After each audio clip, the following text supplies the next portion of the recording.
What is up, y'all? This your boy Aniki coming at you with another live stream. Church of MHA Season 3, Episode 26. Are we on 27? Either way, we're out here. My Hero Academia, Chapter 367, live reaction. Let my people come.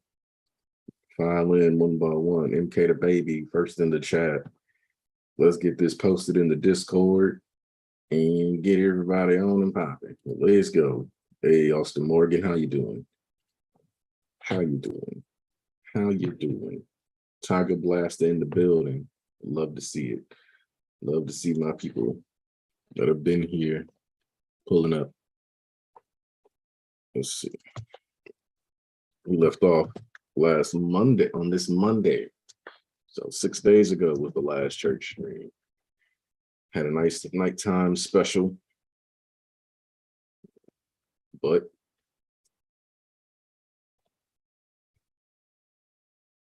had a nice nighttime special. Left off with Deku pulling up. I'm sure we're gonna have a chapter that's very Deku-centric because we've been waiting a while for that. Hey, Brendan De La Cruz and Joseph Ciola, Cameron Bailey. All right, I like what I'm seeing. I like seeing my people here, and we're already at 8 likes.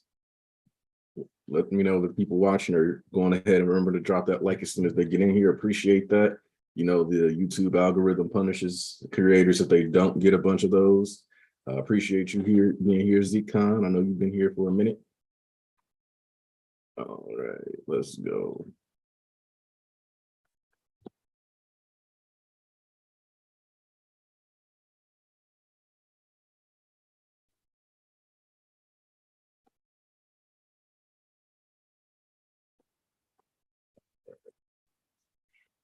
Wait for y'all know how we do on Sundays. We try to get that 30. We can get into the chapter. A.O. Thomas and Mr. Andrew. All right, Devontae Kemp. All right. My people are here. I'm loving this. This stream is probably only going to be about 2 hours, assuming things go according to plan. Every now and then things get a little off the rails, but we'll see. We'll see how that goes because, you know, sometimes things get a little wild depending on how crazy the chapter gets. I'm not going to promise that it, you know, stays with the expectations. I never try to promise y'all that.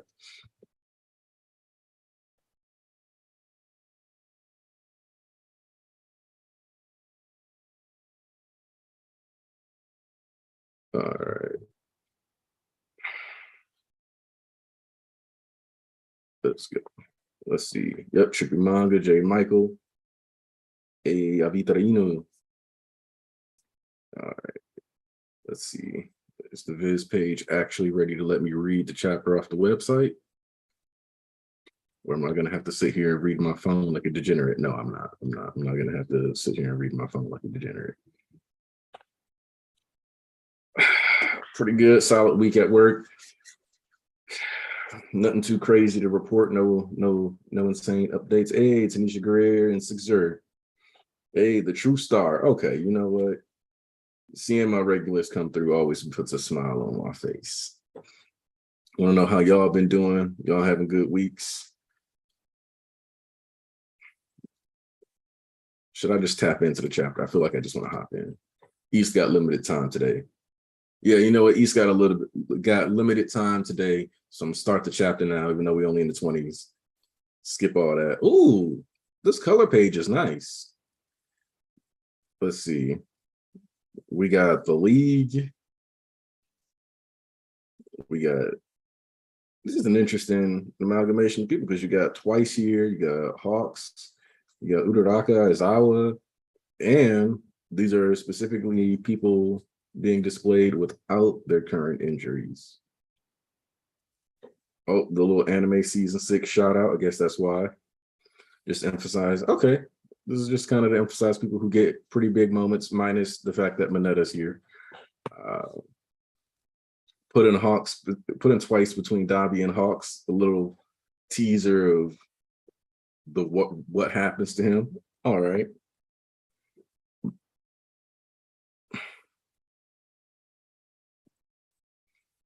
Let's see.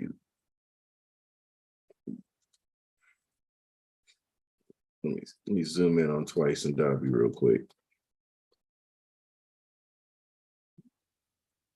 Yeah, Twice looking like a rigid board, looking like he's got a case of rigor mortis. Hawk's looking disappointed. Yep, we love to see it. All right, gonna pop into the chapter now. Based on the numbering in the top right-hand corner, number 367, Deku versus All for One. All right, and we immediately get the flashback explaining that's the school bus is here picking up a little late lost ally. Grab on, kiddo. So yeah, hard confirmation. We already kind of got that hard confirmation last chapter with, the Jets pulling up and him hopping off. But yeah, the boys stayed in town. The boys ain't back in town. They never left. Like I said, we already knew that Star was going to be court-martialed and have her hero license stripped if she had lived and made it back to the States anyway. Same's going to apply to all these dudes. And so might as well commit a couple more crimes. As one of my buddies said when he came back from a road trip from Colorado, it's the same felony either way. So that's just the energy that we're bringing with this. You can make of that what you will as far as the road trip coming back from Colorado point, though. Make of that what you will. Now, let me get back to this chapter. Now, I really appreciate it. Yeah, you'd better. We were supposed to be guarding the skies around UA. Right. Sorry about that. Make this worth the effort. See, we ignored our orders to head home and opted to stick around to Japan. I mean, I guess I didn't need to say all that when I was reading the first page because they were going to say it. But yeah, whatever. I feel like that's why you guys watch me, is because I say stuff and analyze it and get it right before I turn pages. I like to believe that's part of it. Let's see. Now, make this worth the effort. See, we ignored our orders to head home and opt to stick around to Japan. You know why? Because our gal wagered it all on you folks, and because you inherited All Might's power. Go on, use us as stepping stones to reach history's nastiest villain and kick his butt. And so we see that he got to build up that Fajin partially because of them being spaced out and being able to hop from plane to plane, kind of bringing out that same thing we saw during the Star and Stripe versus Shigaraki fight, or the Star and Stripe versus Melvin, where she was kind of plane hopping, giving Deku this ability to hop plane to plane, build up Fajin on his way there. What he talked about is like, if I had been able to actually have anything to anchor to, instead of just having float and using Air Force and spamming Air Force, I'd be able to get there a little faster. Izuku Midori and boom, smash. Mirio looking relieved. Has he gotten stronger? That glowing energy. I've seen it before. Flashback to the third user, which it makes sense because the third user would have probably built that up and then ran up on AFO after already having it. Oh, snap. Dude is bouncing. That kick is nasty. See, I was thinking about last episode or last chapter and how crazy of an ending to an episode having Deku come in and just pop this man was.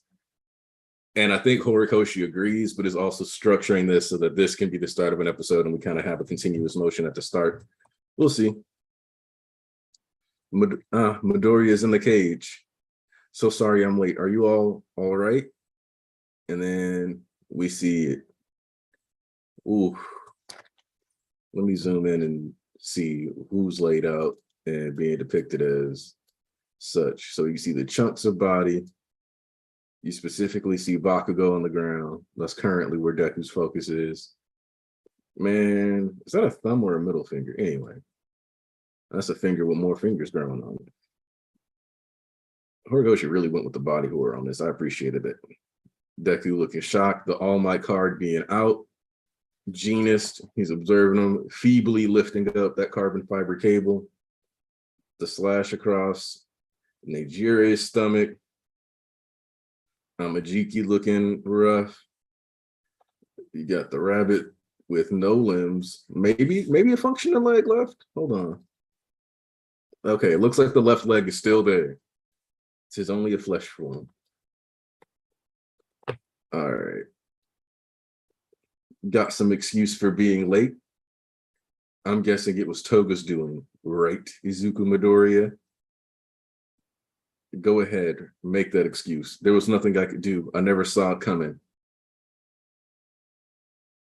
Go on, be my guest, run from responsibility, just like they did. Also, a small detail I like about Shigaraki's defensive form is that because his right eye is blinded already and damaged, he's got that extra hand.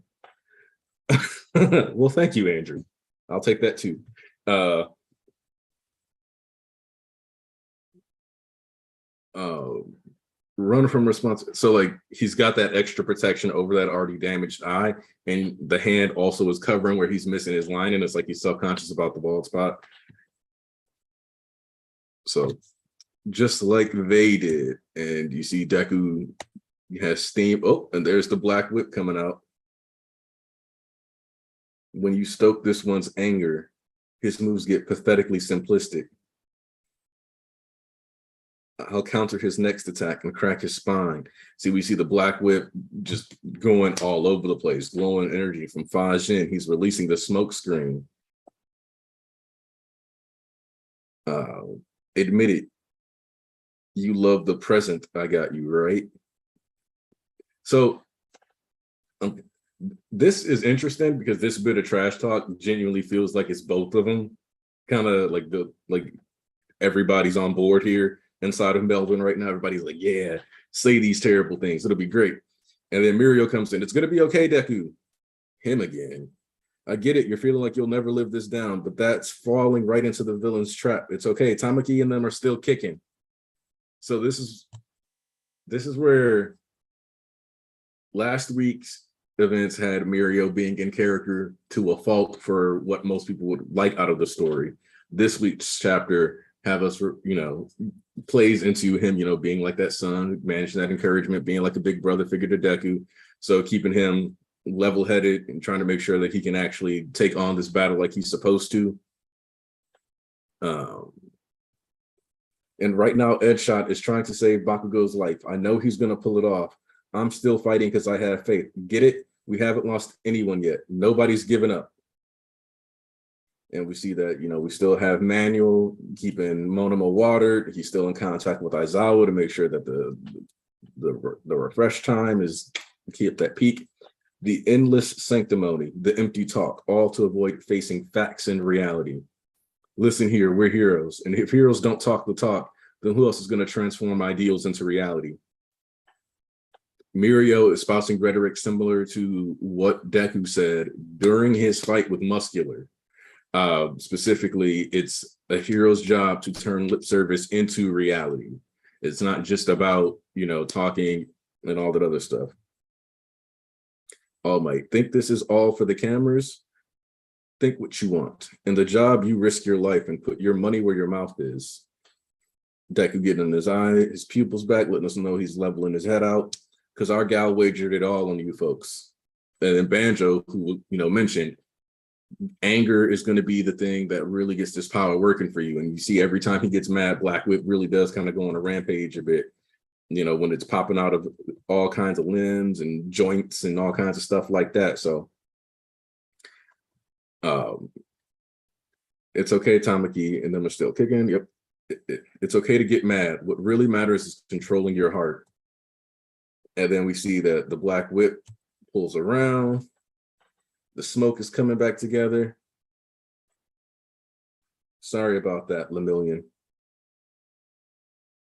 Save your sorries until after this. Win this hero.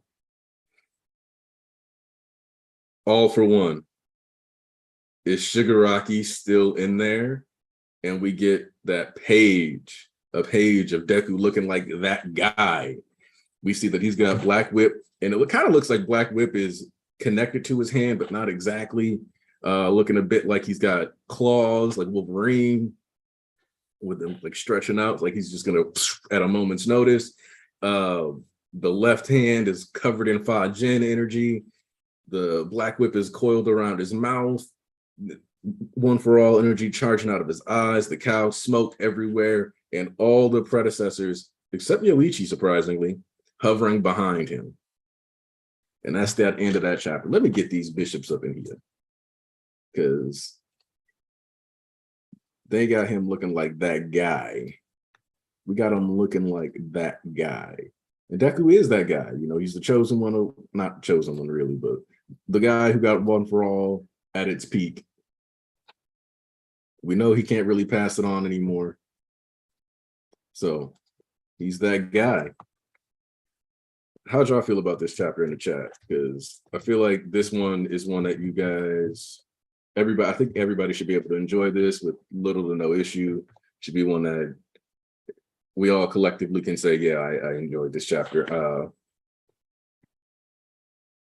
Can't really stay and can't really turn volume up to hear where I'm at, but I can't wait to go back to this and hear your thoughts on this chapter. Thanks, Ryan, aka Buried Alive Gaming. Make sure you guys check him out on Twitch. Get this twerker out of here. Oh my goodness, Fish. I could tell you got some passion. Maybe you need to get packed up. I don't know about that. It makes sense. Stars Bro stuck around. They're going to get court-martialed out of the way. Might as well see this mission through so they can say they did the right thing with no regrets. Let's see. Mob must be one of the users because homie at 100. Okay, MK the baby. Tobufu reminds me of when Monoma trash talked Deku and he lost some control, manifest the Black Loop for the first time. I think that is an intentional connection. I do think having Monoma here is partially to remind you of that moment specifically. Like, remember, dogs, this is what was going on. Let me put y'all in here too, of course. Let's see, what else? Oh, Andrew coming through with the super chat. I like the chapter, but it was heartbreaking to hear that Shiggy didn't accomplish anything while Deku was gone. Everyone was fine. See, there's a question of, did he really not accomplish anything? And is Deku just, or is like Mirio actually just gassing stuff up? We know that regardless, Deadshot is expected to die. The fact that he's still not out of Bakugo's body probably means that he's just going to straight up die either in there or slowly crawl out and then die. Sun Eater and Nejire, maybe they're alive, maybe they're not. The way Nejire was kind of set up before, which is one of the reasons why I thought like some of the chapters were kind of weirdly structured around the time of 362. It's like 361 through 364, I thought were a little odd in some of their chapter structuring, was because it kind of felt like Nejire was getting death flags. So really not sure what's going on there. And part of the issue is that we know Shigaraki was trying to avoid turning them into outright paste. Like, he didn't want to crush and harm the bodies to such a degree that they would be unrecognizable. He needed Midoriya to actually see like, oh, these are the people that he injured or killed. So I think that we got a narrative reason for why, if they do live, it's only because Shigaraki was trying not to overkill them, not because Shigaraki wasn't trying to kill them. It's just that weird balance, you know what I mean? Pretty cool stuff, nothing to moan about at all. I need to see the third and second in action. Every small panel of them in the past paints them as absolute menaces for AFO. Man, the reality is that because of how Fajin functions, it's arguable that the third user was hitting harder than users 4 or 5 and possibly even 6, just off the stacking mechanics. And I don't know what's going on with the second user's quirk, but when you see the way that almost getting exploded kind of triggered his the flashback, when you see the way that, you know, because it was specifically Bakugo maneuvering around him and applying that pressure after exploding him in the face and stuff, and he was going to try to use the second user's quirk for propelling, we know that it's going to be something destructive.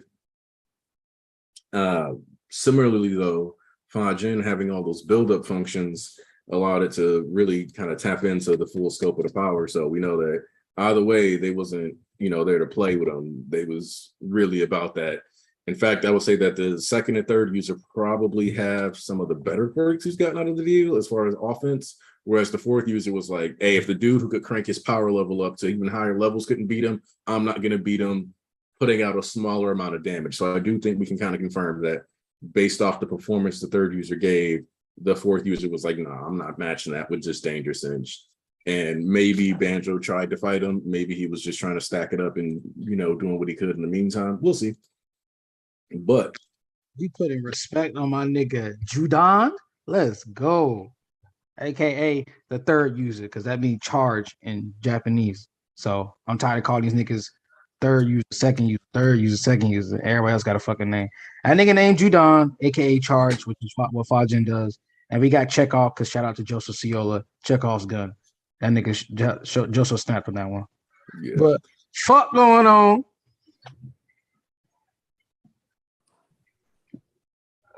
What's going on, y'all?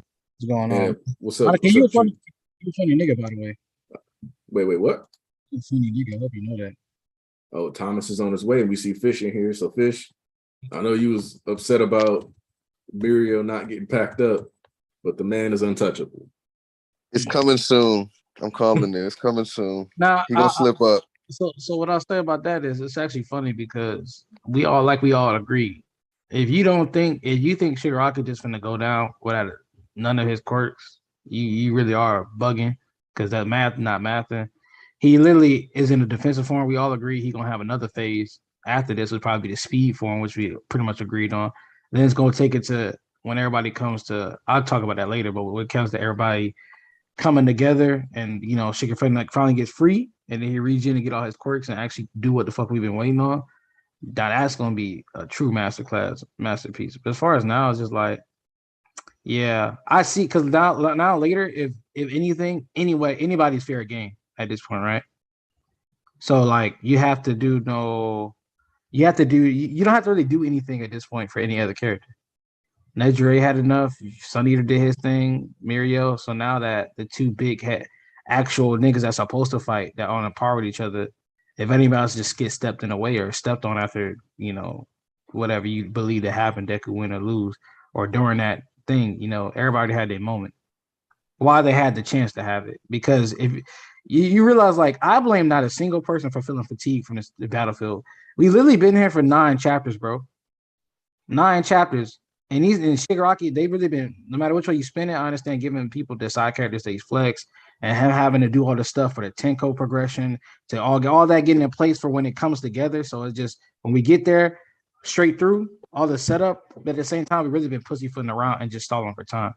Every attack was just, all right, we're really just waiting for Deku to get here. That was the actual cream of the crop, we're moving forward. The gears are turning, because right now the gears are kind of just stuck. The gears were stuck for a good minute. Like, things were moving, but it wasn't actually moving. Like, it was like, all right, this character had their moment, but what was it really? They had their moment, but they were not. We know they're not taking out Shigaraki. They had their moment again, but they're not really taking out Shigaraki. And Shigaraki's not actually killing anybody, which is fine as of now. But it's like, can you blame people? You springing around and getting these short chapters, springing on this fucking ugly ass amalgamation hand thing, and niggas keep scraping by, and it's just like, it's like tick for tack, but the heroes are not really doing anything. So feeling fatigued when we're in the middle of the war and you know where the real heat is at, that's fine, to be honest. Because 9 chapters, it's like, what, fucking, we've been in this bitch for like April, damn near. So in your opinion, I wanted to ask both of you. So do you guys think we're going to transition to another battlefield like soon? Or do you think we're going to get to, like, I don't want to say like a climax, but we're going to get to like a moment to where, I don't know, Deku versus Shigaraki, then it's like Hori just switches it. Like, right when we're about to see something crazy, he switches it, and then, I don't know, I'm just curious to see what you both think. I'll let the boss go first, and I'll go after that. So, I think that this might be an okay point to transition. I know a lot of people who are like Deku fans, and like, I like Deku too, obviously, but like, when I say like Deku fans, I mean people who are like, Deku! Like, you bring that Enji energy, like yelling Shoto for Deku type people might be a little upset if we did that. But Toga and Ochako's battlefield has been sitting in the background, like, just with us having no idea what's going on there. And we got a pit stop over at, the AFO battlefield with him being like, I'm going to leave this place soon. And can't nobody stop me. And we had a pit stop over at Camino with Dabi being like, ooh, your mood feel nice. And we ain't back there yet. And we know burning was about to be burning. So like on one hand, yeah, I want to see like a little bit of the Deku versus like Shigaraki. But on the other hand, I need to know what's going on with my other people.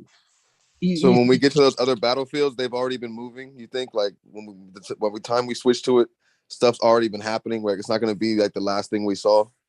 Yeah, depending on where you go. If we go back to Dabi and off one, we're not going to have too much progress made as of now. We're going to be like, because those have to pick up where they left off. Because like, unless you like, just like, okay, it'll be more so the sense like how we cut back to Dabi and that nigga Keto was already burning. Or was it Onima, whichever one of the two, they were already burning. So something will already be in motion, but not the full effect. Because I think it depends on where you go, very. Because this is always like a headcanon thing, like a way I envision like Cero versus the Galaxy, right? I think that's going to be primarily Cero showing out. So I think if you were to, let's say, for example, we cut into that battlefield, you already have Ojiro and Sato down. Nobody really going to give a fuck, right? I'm a fan of Ojiro, but nobody cares about Sato. But the key factor and the key MVP of the fight would be Cero and a pro hero known backing him up. Then you already have Ojiro and Sato down. Then you have like, okay, now we have to learn about Ghastly, what his quirk is, get his quirk box, and like, how do we move from here, right? Because that way, like, the momentum have been keeping up, like we'd already like. Because no matter where we go, the fight has already happened. You still got to introduce the characters, but it's not like, all right, at this battlefield, this is happening. It's like you know, these characters are here. We already know who's the headliner for each battlefield. That's why he already did that. So no matter where we go, we jumping into this shit. We hit the ground running, so to speak. I feel like every battlefield won't be, everyone is going on, what's the term? In real time. None of them won't be like, oh, we cut over to Uraraka and versus Togen. It'll be just starting. We'll most likely cut into it like 10 minutes into when they fight. Yeah, like 10 minutes prior, or meanwhile on this battlefield, et cetera type beat. Mm-hmm. But I think it's going to vary for each field because you know how this nigga like to do. Each field had different meaning and different ones had different narrative weight. We know the danger of Makia gets out, right? But that's just him on his own doing whatever. They got their powerhouse back. But the real key is Kurogiri because he can bring everybody together. So, like I said, the structure of the arc may look mumbo jumbo at first. Tyler just told me to reread, right? And shout out to Tyler. I was rereading and I haven't fully reread from the start, but everything makes sense when I read this from the start of the arc. Because like you had to get Dabi and off one out the way first, technically, because of what happens with Endeavor, his mindset now. And then they are the ones that spin the block back. Meanwhile, with Spinner and Makia, the villain go down, and then, all right, this is our trump card back in there. They're going to get the trump cards, so to speak. So them going through, that's a one-time straight through. We have our 4, and our spin the block back is not, we lost, but we coming back. No, it's like, all right, now the plot moves forward from the events of this battlefield going forward. Because those battlefields specifically crescendo everywhere else. But how I see Toga getting over there is, of course, Kurogiri being the one to get everybody. So Skeptic now has a satellite. So also, real quick, I want to address something in the chat. Joseph Shiola, you came through and said, I still say we would have left this field, but the low table of contents placement caused some damage control reshuffling. So fun fact about the TOC, it does not reflect what most people online think it reflects. And you can tell partially because of series getting different color pages and different covers, but a lot of people think, oh, a lot of people didn't like last week's chapter, so this series got pushed all the way to the bottom of the TLC. That's not how that works. Because TLC is partially based off of surveys, which are sent out and have to be mailed back in. The table of contents is based off of surveys typically from multiple weeks prior. We're talking like months prior. But in addition to that, their placement is also derived more along, because like, for example, One Piece is never unpopular in Japan. It's usually doing well regardless. And, you know, if I let Fish get in on this real quick, he's going to have a lot of negative things to say about Wano, but that's not what we're doing right now. And One Piece has never had a bad spot in the TLC because that's not how the TLC works. What actually can easily happen is they'll go, I'm gonna put One Piece first series. As soon as you open up, boom, look at you. Oh, you're so excited, One Piece fans. You're in the magazine. Woo! And then it's like, okay, but I'll go flip a couple pages. Now, let's say you want to get to My Hero. and I purposely put My Hero at like the 8th spot. So that's now you got to flip past 6 of the series to get to My Hero. And it's some of the art in one of these other series might catch your eye, especially if it happens to be Yozafam in between One Piece and My Hero, because Yozafam got some of the best art in Jump right now. It's just that a lot of people don't peep it for some reason. Maybe I'll do a video on why people should be reading it. I don't know. I don't really have a lot of time ever. I've never even heard of that. I don't even know what you're talking about. You should do a video. Spy Family. Ah, okay. Yeah, you should actually peep that one. First off, the MC actually has a wife, like from Jump. So none of that cliche tsundere, none of that. Which girl is good at date? None of that. Yeah. Thank you God. Talking about your? No, Yozakura Spy Family is different than Spy Family. Oh, make that video, please. I'm over here so confused. Yeah, because Yozakura is basically like it's like Katekyo Hitman Reborn, except I actually like it. Oh, damn, nigga, this is my third favorite manga. That's crazy. Look, I could not get past them first 60 chapters. That is no problem at all. Because had I read it when I was at this age, I'd probably be the same nigga too, bro. Bro, I tried to read it when I was younger and I couldn't do it. I tried to read it. I'm just like, bro. Trust me, that should be having me tight, bro. It took me a while to like Suna. I'm not gonna cap. Bro, it really do, bro. It really take you a minute. I still need to actually watch it or read it. Not gonna lie. But yeah, like, so for example, let's say JJK had the second most popular chapter in Jump. If they want to, they'll give it the 18th slot just because then you got to flip through 17 series to get there. And they want you to explore the whole magazine. So series doing well, and you can kind of tell because if you look at sales, it's very rare where you see the table of contents being like One Piece, MHA, JJK, the next highest selling, and so on and so forth. It is very rarely distributed that way because then you're way less likely to check out some of the newer series. Like, I don't know, I only know a couple people who read Witch Watch. Yeah, exactly. Witch Watch. It's a series in Shonen Jump.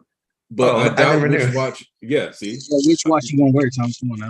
But Witch Watch is probably mixed in there somewhere, just to make sure. Like, the last 4 slots in the magazine sometimes can be bad news, but it usually doesn't mean anything. In fact, you get more information on how Jump is feeling about a series based on the placement of a series on the title or the covers than you do off the table of contents. So, like, one of the things that if you go back and look at like holiday pages, for example, you'll notice that the front row will be like Luffy, Deku, da-da-da-da, and then it'll be like the next line, and then you'll have like Undead Unluck and some other stuff in the third row, and then in the fourth row will usually be like the newest series. That has a lot more to do with how, like, the way that the series are layered on the cover means more than the TLC. So just think about that going forward. So let me say this. First off, hey Tanisha, Brandon asked me, yo, East, do you think we'll get off one backstory because kind of overhead there? 100%, especially not this nigga in his prime and shit. And he coming back along the way. There's a lot of shit to come with that. Mega Kurobo. Deku is going to be a catalyst for, you see me and Tyler talking about this the other day. It's going to be simple enough that I feel like the most easiest way to do this to please everybody is literally have Deku just shave Tenko because Tenko's in there, but then Shigaraki lets go Tenko, but it's all the same person. But Shigaraki allowing the younger him to be saved, but knowing that I'm at where I'm at, I have no regrets. It is what it is type beat. Because the League of Villains is on their way too at this point.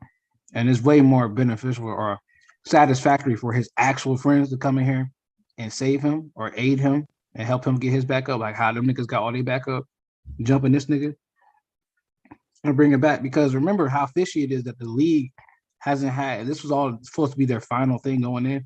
Why didn't the League have a real big moment together? It ain't no, maybe they told him he can't do. Nah, we way past that point. Them telling him you can't have the League of Villains have a moment together. Yeah, bullshit. I'm not going for that. Like, I'm not going for all that. So them not having only one chapter for them, the villain things, like the minus, and them not having their like little at least them talking together before they went to the battle with All For One was kind of very weird. It was like their dad was there, their coach. Although it's over with for the old people, you know what I'm saying? Type beat. And we ain't worried about Spinner. Them ain't goddamn. They ain't fighting Deku. Don't nobody got to worry about that. All they doing. Actually, what I've noticed is that Spinner and them bust in.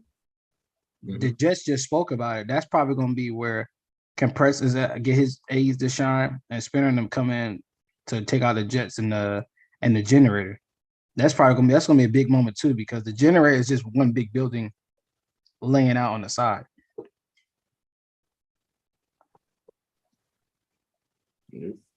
See, Tobufu, I tell you, when you binge it, it's way more. I told you, this story is best on the binge. That's why I envy some of you niggas that could take a fucking break. All right, I'm glad, for the record, I'm glad that what we've said in the chat, just between me, Fish, and Tom, it's like we're all kind of on the same page with that, right?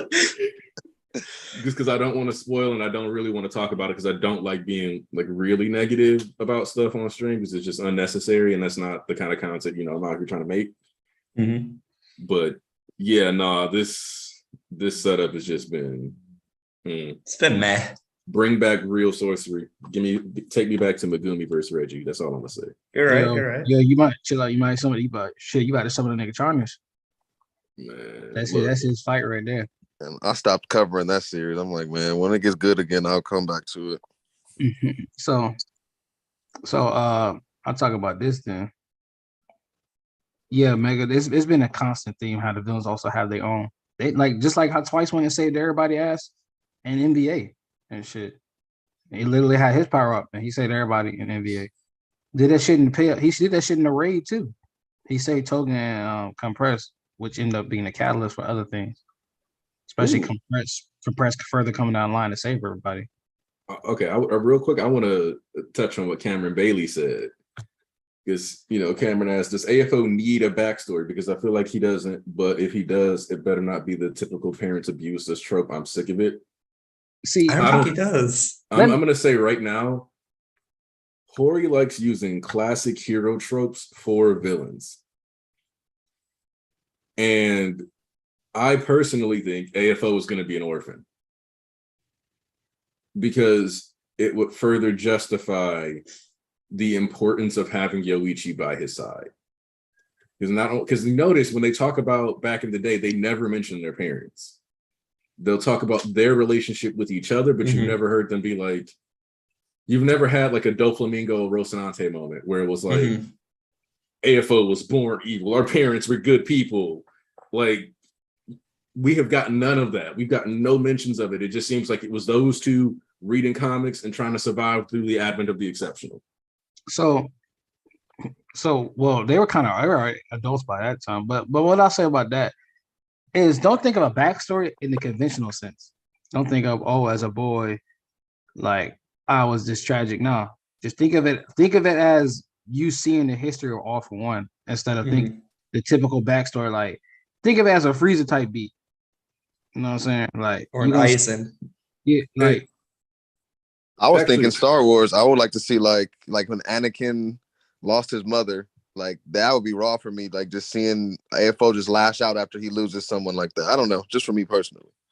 That's kind of what I expect it to be like. Like the world took All For One's parents, and in turn, he took everything from it. Like he was like, "I'm gonna be the demon lord. I'm gonna run this." And one of the things that I did that I do kind of want, because like how you mentioned, you know, like somebody mentioned in the chat, it might be a history from the perspective of a different one for all users. I genuinely do want to see the different eras of what All For One was on back then. Exactly. Like see, I think the best way to honestly do it is you give All For One like a chapter or two, right? You don't have to go fully in depth, but the best way to really get the full picture of it is to have go through it with all the majority of the users and have their expression. You don't really like need a shared backstory. Yeah, you don't really need Shinomori type. You don't really need Shinomori. I'm curious to see how it looked when Nana was there. Gran Torino was in the motherfucking streets murking niggas, but it's more so about Yoichi, Chekhov, Judan, you know, and Banjo because they lived in like some more chaotic. Like they like Ban and Angel lived in some pretty. This isn't a wild era, turbulent time type beat. Like I feel like a LA Riot type era type beat. Now Yoichi, Judon, and Chekhov, them niggas is something different. Them niggas is something different completely, boy. They was just another time period altogether. But I don't. But for yourself, like, oh, he don't need best. I just think about it, he's still gonna be born evil. Nothing like, oh, who I'm blaming on this. It's just like, yeah, I'm just because he to me he just seems like he was born that type of like that type. Like, you see how Shigaraki is, and we've seen that from the start. That you could tell he wasn't just like this. Like he had that dog and he was twisted, yeah, but he was corrupted, manipulated type beat. All for one just seemed like a dickhead from the start. He just seemed like that. He just reminded me of those. It would say stereotypical movie white niggas that be like that got like the frat niggas or like they just got money and they just manipulate everybody because they got the most power and clout. And I would say it's stereotypical white one movie shit. But I've seen those niggas actually exist in real life after being like in school with those niggas, like the nigga that just like can sway people because he just got that much clout influence. And a lot of Caucasian people, they really do like forward to that because like, oh, I need to get tight with this nigga because that he can help me here type beat, like, and then they just know he got the sauce. And All For One was moving too perfectly as soon as Quirk started. That nigga, that wasn't like, oh, he was like, oh, look at I got too much power, now I'm going corrupt. Nah, Yoichi Ben said, you always been like this, nigga. You always been this type of nigga from the start. So like that nigga was really like been on some shit type beat. Wait, so Thomas, you ain't ride with your girl? No. Taking that man hood card. I do want to say that I feel like if you want to go on that route, have the All For One backstory be split or at least joined with Yoichi, because we can have them both. Because when we got the wrong way to snuff out a fire, it was Endeavor and Ray's point of view where they were both looking over it together. I feel like All For One doesn't need a massive in-depth backstory. I kind of like how he's kind of like Aizen, where he doesn't have anything, where he's just, that guy for no reason. But I would love to see it through the point of view of him, Yoichi, and the One For All users. That's just me. Yeah, see the chat roasting you now, Thomas. You switched the whole universes not to ride with your girl. I'm sick. Damn. Wait, I'm missing something here. Oh, look at the chat. Someone said I'd walk away. AFO can have her. Oh, so, and my thing with I think like Yoichi's story is going to be the main way because as much as I like the idea of us getting like a bunch of like a decent number of chapters dedicated to the different past users, kind of seeing different junctures of his life. Really what I want to know is like where in All For One's career he met or got to link up with Ujiko. Yeah, that's a very interesting thing. Well, let's see, because it had to be, so let's say at this basis around the time when the book was published and he was kind of just told, oh, you're crazy, we're not going to follow your story about the doomsday. Because by default Ujiko is older than the All For One already, technically. That nigga was because he only the vitality quirk only keeps and doubles your life shit, right? Lobster salt. So it only doubles that. It doesn't aid you back or anything, or like it just keeps you at a stasis type point. And Ujiko was already like, oh, and I wouldn't say because he had a duplicated work like way weaker. Nah. I wouldn't say all that. I was like, I'm curious to see what a young Ujiko with hair look like too type beat. You know what I'm saying? But see, well, does Ujiko have to be older than All For One is kind of the question. I'm only saying that based off of how he looks and like, because even like when the quirk is off, of course he looked like that. It looked like he looked like 120 years old, but off his basis, he just looked like an old ass nigga. Like, I mean, I guess you could say maybe Ujiko got 10 years on him, something like that, maybe 10, 15 years, but I mean, I don't think the age gap is like vastly because the way they move, I know Off One was old enough. Off One was definitely in his 30s, 40s when the Advent of Quirks came about.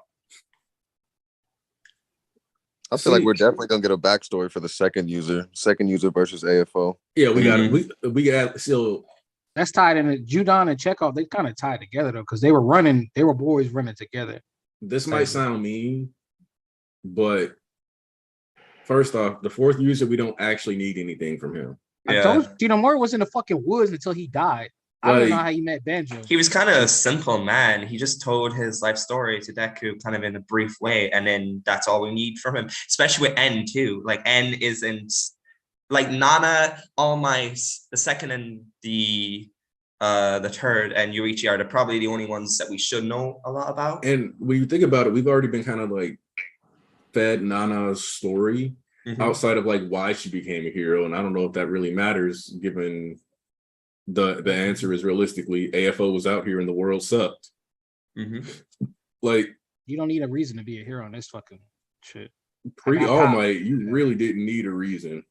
Like I got powers, I can fly, I'm a little bit stronger than your average person. I might as well go out here and do some shit. Fuck it. When it comes, so it's like Nana, whatever, and I guess we could maybe get something cool out of him, but I feel like at the end of the day, he just happened to be there when Banjo was under a pile of rubble. Yeah.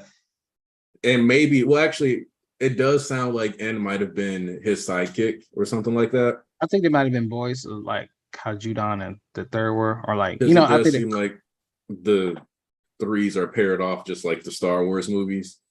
So like the first three were connected, the second batch of three were connected, and then the third batch of three are connected, obviously, with Nana, All Might, and which I mean, the only thing I'd really want to see out of N is his fight with AFO, since he gave his quirk, gave one for all to Nana while missing an arm. Yeah, I guess that. So. But like, that's about it. And because it looks like he had like an implant or like a device that had like smoke or like a blade in his hand. Yeah. I mean, that's smart because, you know, that era, niggas don't really care about killing. It's, like I said, it's a different time period. Yeah, no. Anybody, it's weird to think that like pre-All Might era was straight up like, yeah, it's reasonable if you catch bodies. Hey, listen, Tyler kind of on point because, to be honest, I mean, Prime Off One killing your woman is like Sukuna calling you a nigga. You really gonna check him? Nope. I mean, y'all seen how this nigga was moving, bro. Like, my body. You kind of go, fair enough, and then you leave. You just walk away and try to live.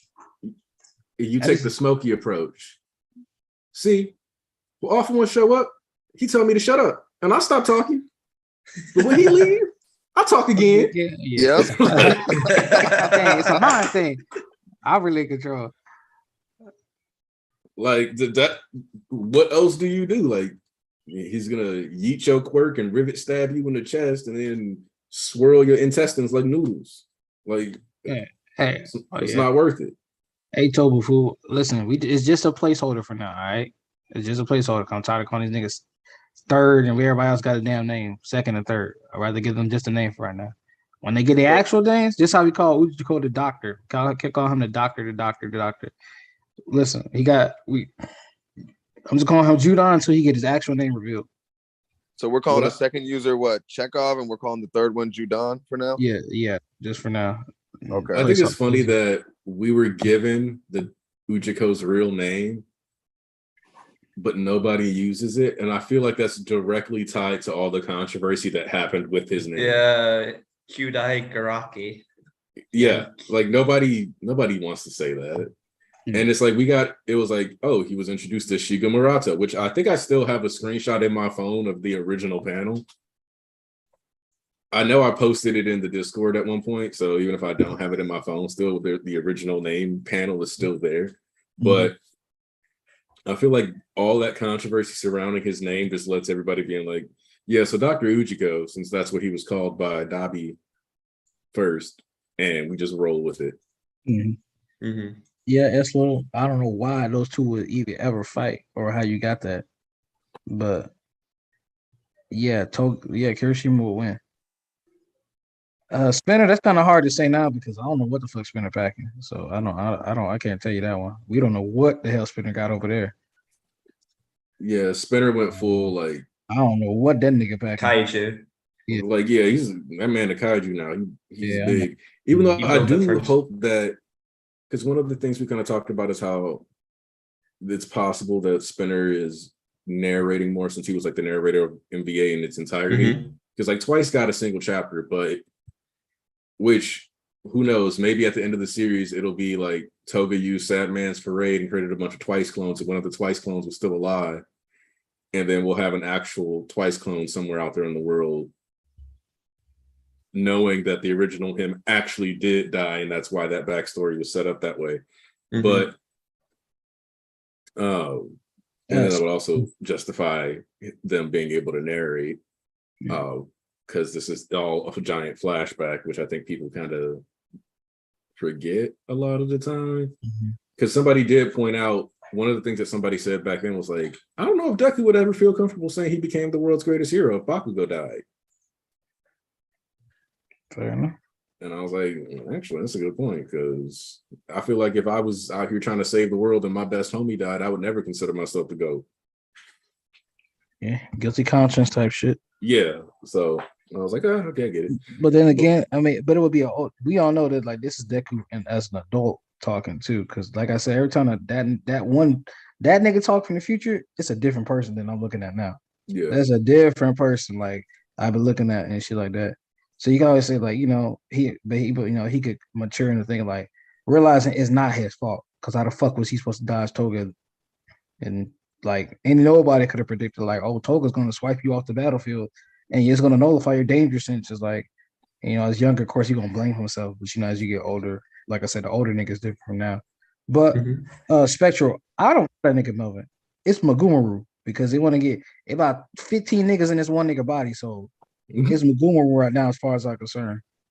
Where did Melvin come from again? Was that fucking from Andrew? Andrew? Yeah. Goddamn jackass. Hey, I'm calling the Melvin till the wheels fall off. I don't like Melvin anymore. I think it was Melvin amalgamation before Tenko decided to join the party. So that shit's Magumaru to me. Magumaru. You talking about Naraku? Shit nasty. I hate it. Ugly. Amalgamation to discuss. Yeah, we'll call him Tetsuo from now on. How about that? that's perfectly fine right there. But less on flashbacks, more on chapter, because we've been chopping it up on that. Yeah, and I don't have. This chapter was amazing. The Deku content is just fire. So are you going to be upset if we switch from Deku after this? Not really. Like I do like what we have so far, and I will be upset if we do move. But once we move to a good battlefield like Uraraka, I'll be fine. Man, I can't believe this. Now when I'm chilling, now they want to come with my trump card. You can't believe what? You can't believe what? That I'm here? Hey, Bulk. Hey, I was kind of like, so hey guys, I was kind of 30-70 on Deku saying the line this chapter, because I was feeling like this wasn't really it. Like, it didn't feel like the right time, and I'm happy he did not say I am here, because I'm very happy he didn't say I am here, because when you look at when people say I am here, unless it's like All For One is using it to mock everybody, it's used as a sort of reassuring line. What's reassuring about this situation, really? Like, because outside of him making Shigaraki impersonate a Beyblade. yeah, pretty much. Like, what's reassuring about the situation? And like, you saw, like, he was ready to flip his shit when, you know, he saw Bakugo and everybody. And that was like even when All Might was angry at like the end of USJ, it was still like a controlled sort of anger. It was still I am here, and everybody felt safe again. Nobody really feels safe. There's definitely relief. Deku's there, but I feel like it is being saved for like the big climax moment now. And like there are a lot of people still around Japan. There are people moving in the shelters on the ground. So I can see it being like after a big saving moment where he says, I am here. And that'll be Deku right before like the final round. And I'll be looking forward to that. As for this chapter, very good. I thought Deku reacted exactly how he should have, because, and I've seen people be like, oh, well, why didn't he rage more? Or, oh, he shouldn't have raged at all. And to tackle that, first, let's get this out of the way. He's a 16-year-old kid. Okay. So asking why he didn't, oh, why wasn't he in more in control? It's like, because he's 16 years old. He's just seeing all his friends dead and injured around him. It's like anybody would freak out. Anybody would lose it. And if he freaked out some more, you basically get a repeat of the last war arc. We already saw that. Thank you. It's just kind of pointless to do it over again. Mm-hmm. And like I talked to people, it's like, oh, well, maybe he can get injured after falling for that again. It's like, no, you're missing my point. That already happened last time. So you just get, oh, you saw this before. We're going to do it again. No. Like, so this is why I said you were funny, Aniki. You said everybody could come together, pretty much have nothing to cry and moan complain about. No, plenty of people are moaning and complaining about the I am here moment that they also pretty much expected. But once again, I told y'all, this nigga ain't ready. Even if he were to pull up now, he not really ready. I don't feel like, oh, this is when Deku changes tide.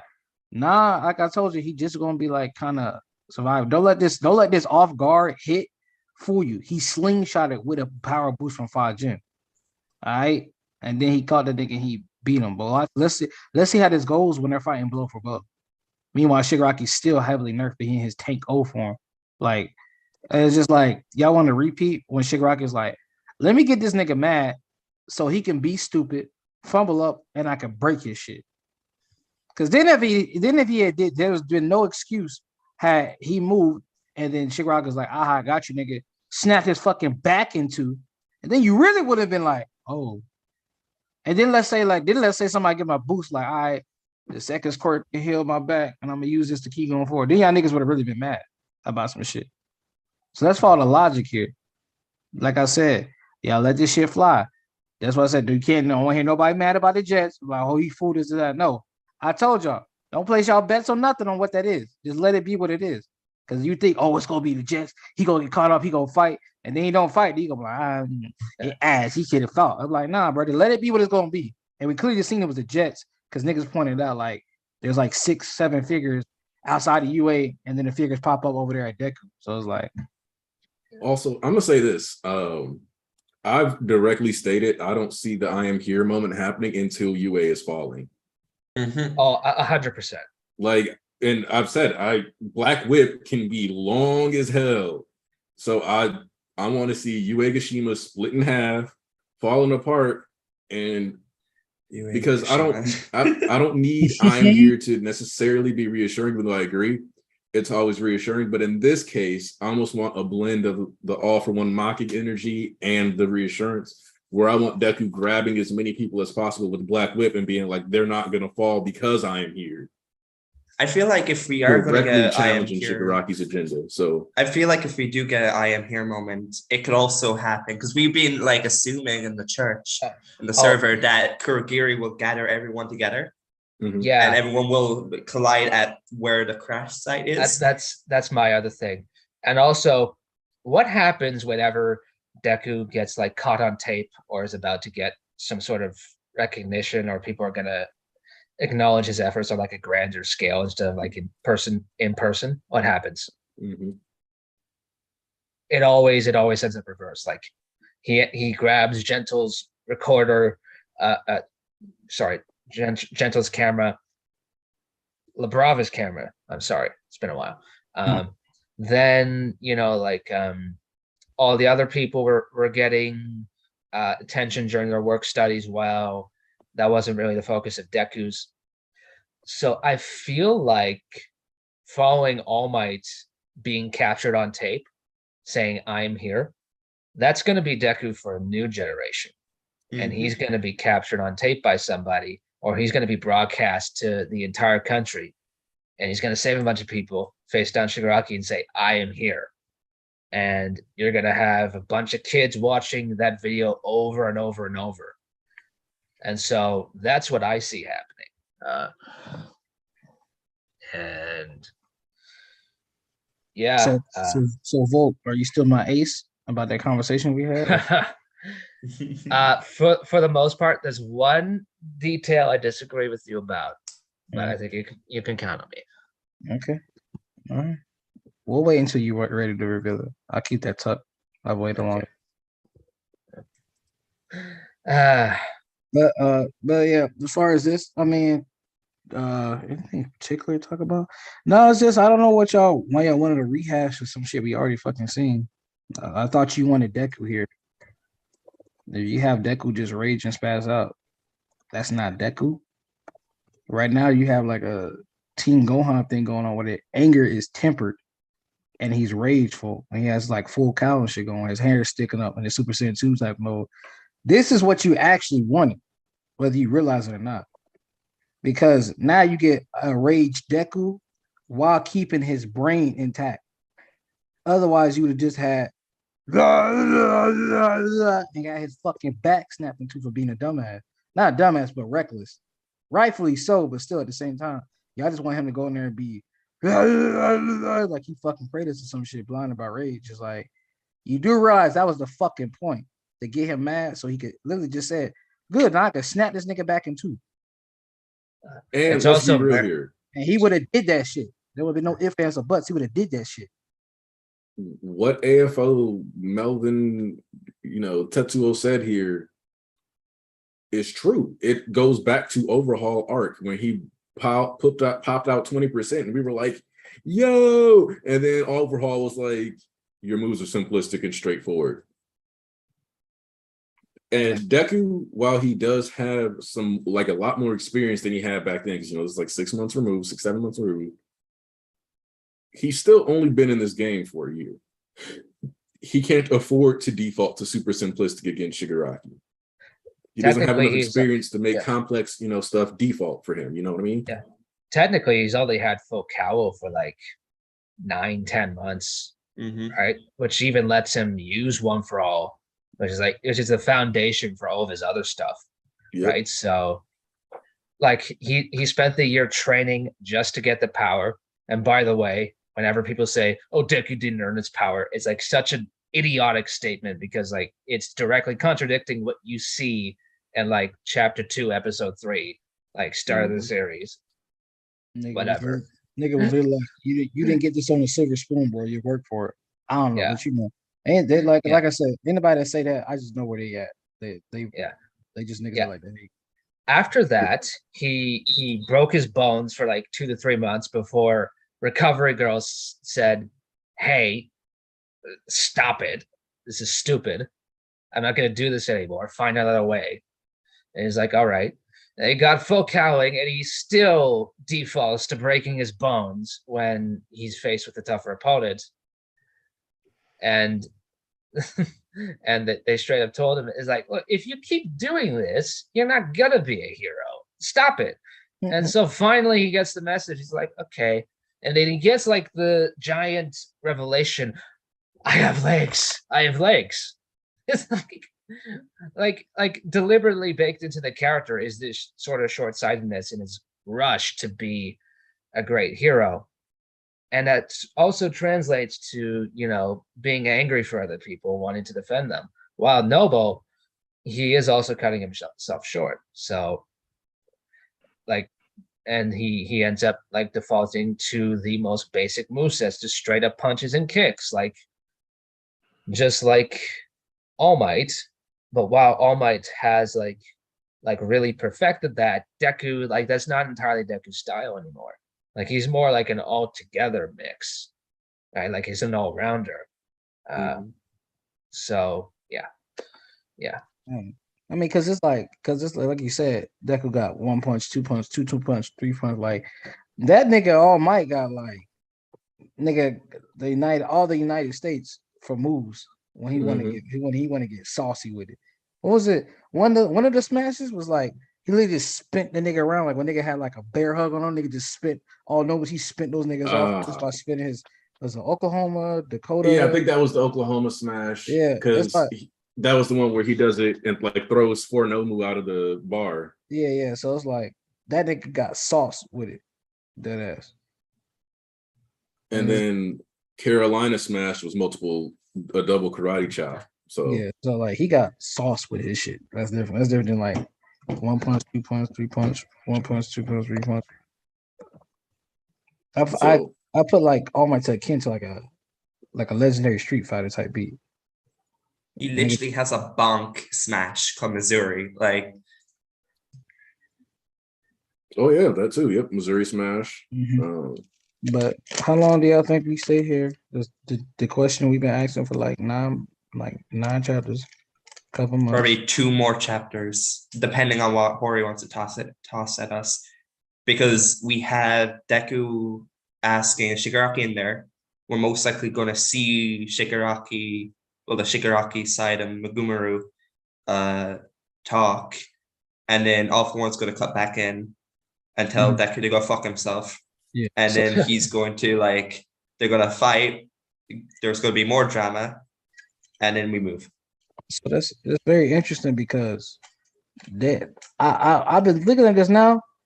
I don't know if it's a voice modulation transition thing, or they literally just think that All For One is already fully taken over Shigaraki's body. I don't think they either it's like a voice, like how Gogeta be speaking, and it's like fucking Goku and Vegeta at the same time, doubling over each other, or it's like they just think Shigaraki has been completely swallowed up by All For One. I'm not sure because them niggas don't realize that Shigaraki has not been swallowed and it's half and half, along with Tenko mixed in the middle. I think Deku asked them questions. Think, oh, Shigaraki already been completely taken over, which is what because he All For One was like, damn nigga, firecracker. They don't nobody know what's happening with the body itself, other than niggas in the Vestiges world, other than its completion, but they don't really know the mind state and everything going on with everybody else.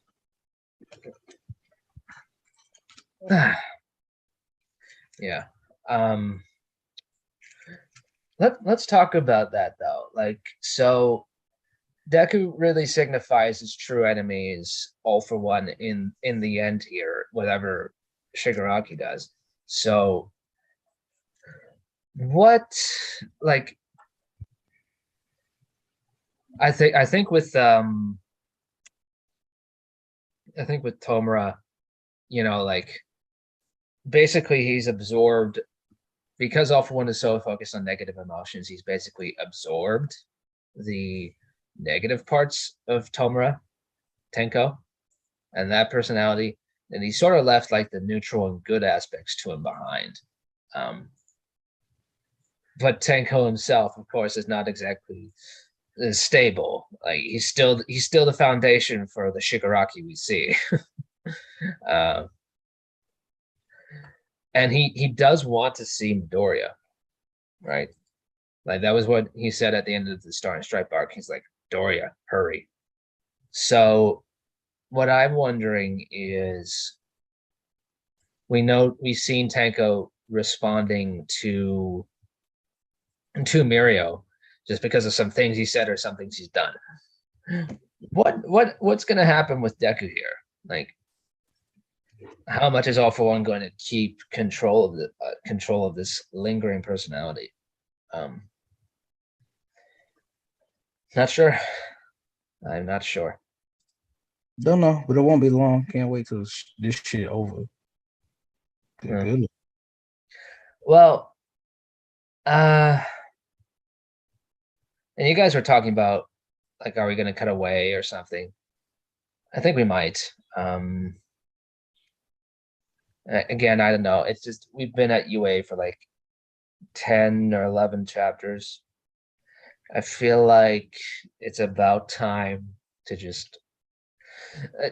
We've been here for the past few months. It's about time to go somewhere else. So either Ochako versus Toga or Mina battling Midnight's killer or whatever Sero's gonna do or something. You're gonna flash somewhere else. Oh, Shoji and Spinner.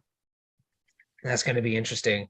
You got to think that they're at least gonna succeed in freeing Spinner. You mean Kogiri? No, I mean Kirigiri, right? Gonna succeed in freeing Kirigiri. And then I also really like the ending, the last page, because like it's Deku standing as the last in the long line of One for All users, but also all the users are with him. Twitter's been saying Horikoshi copied Oda. How high will your feeling go with Luffy?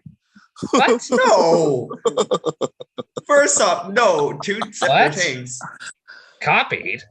What is it copied? Which panel? The how high will your ceiling go when you have Roger and Shanks and all the other people when Kaido was looking at Luffy? But man, that's a commenting in fiction. We've seen this before. Tell them niggas I said suck a dick. And you know why? But we've been had panels. Major person who only has seen Boss Baby watching his second movie. Oh, this is giving me a lot of Boss Baby vibes. The fuck? Like we've seen this in fiction before. We've seen like past, like especially with Avatar, with the past or past avatars. Like this is common in fiction. That's so dumb. Of course, One Piece fans are saying this. Of course, One Piece fans are saying this. That's One Piece fans have read like 3 manga, and that's it.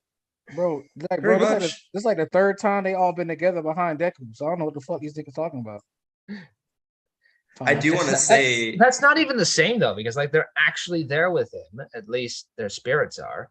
Mm-hmm. Like, bro, talk about some how can you, nigga? That you know what? I do want to say that the final page does show something interesting.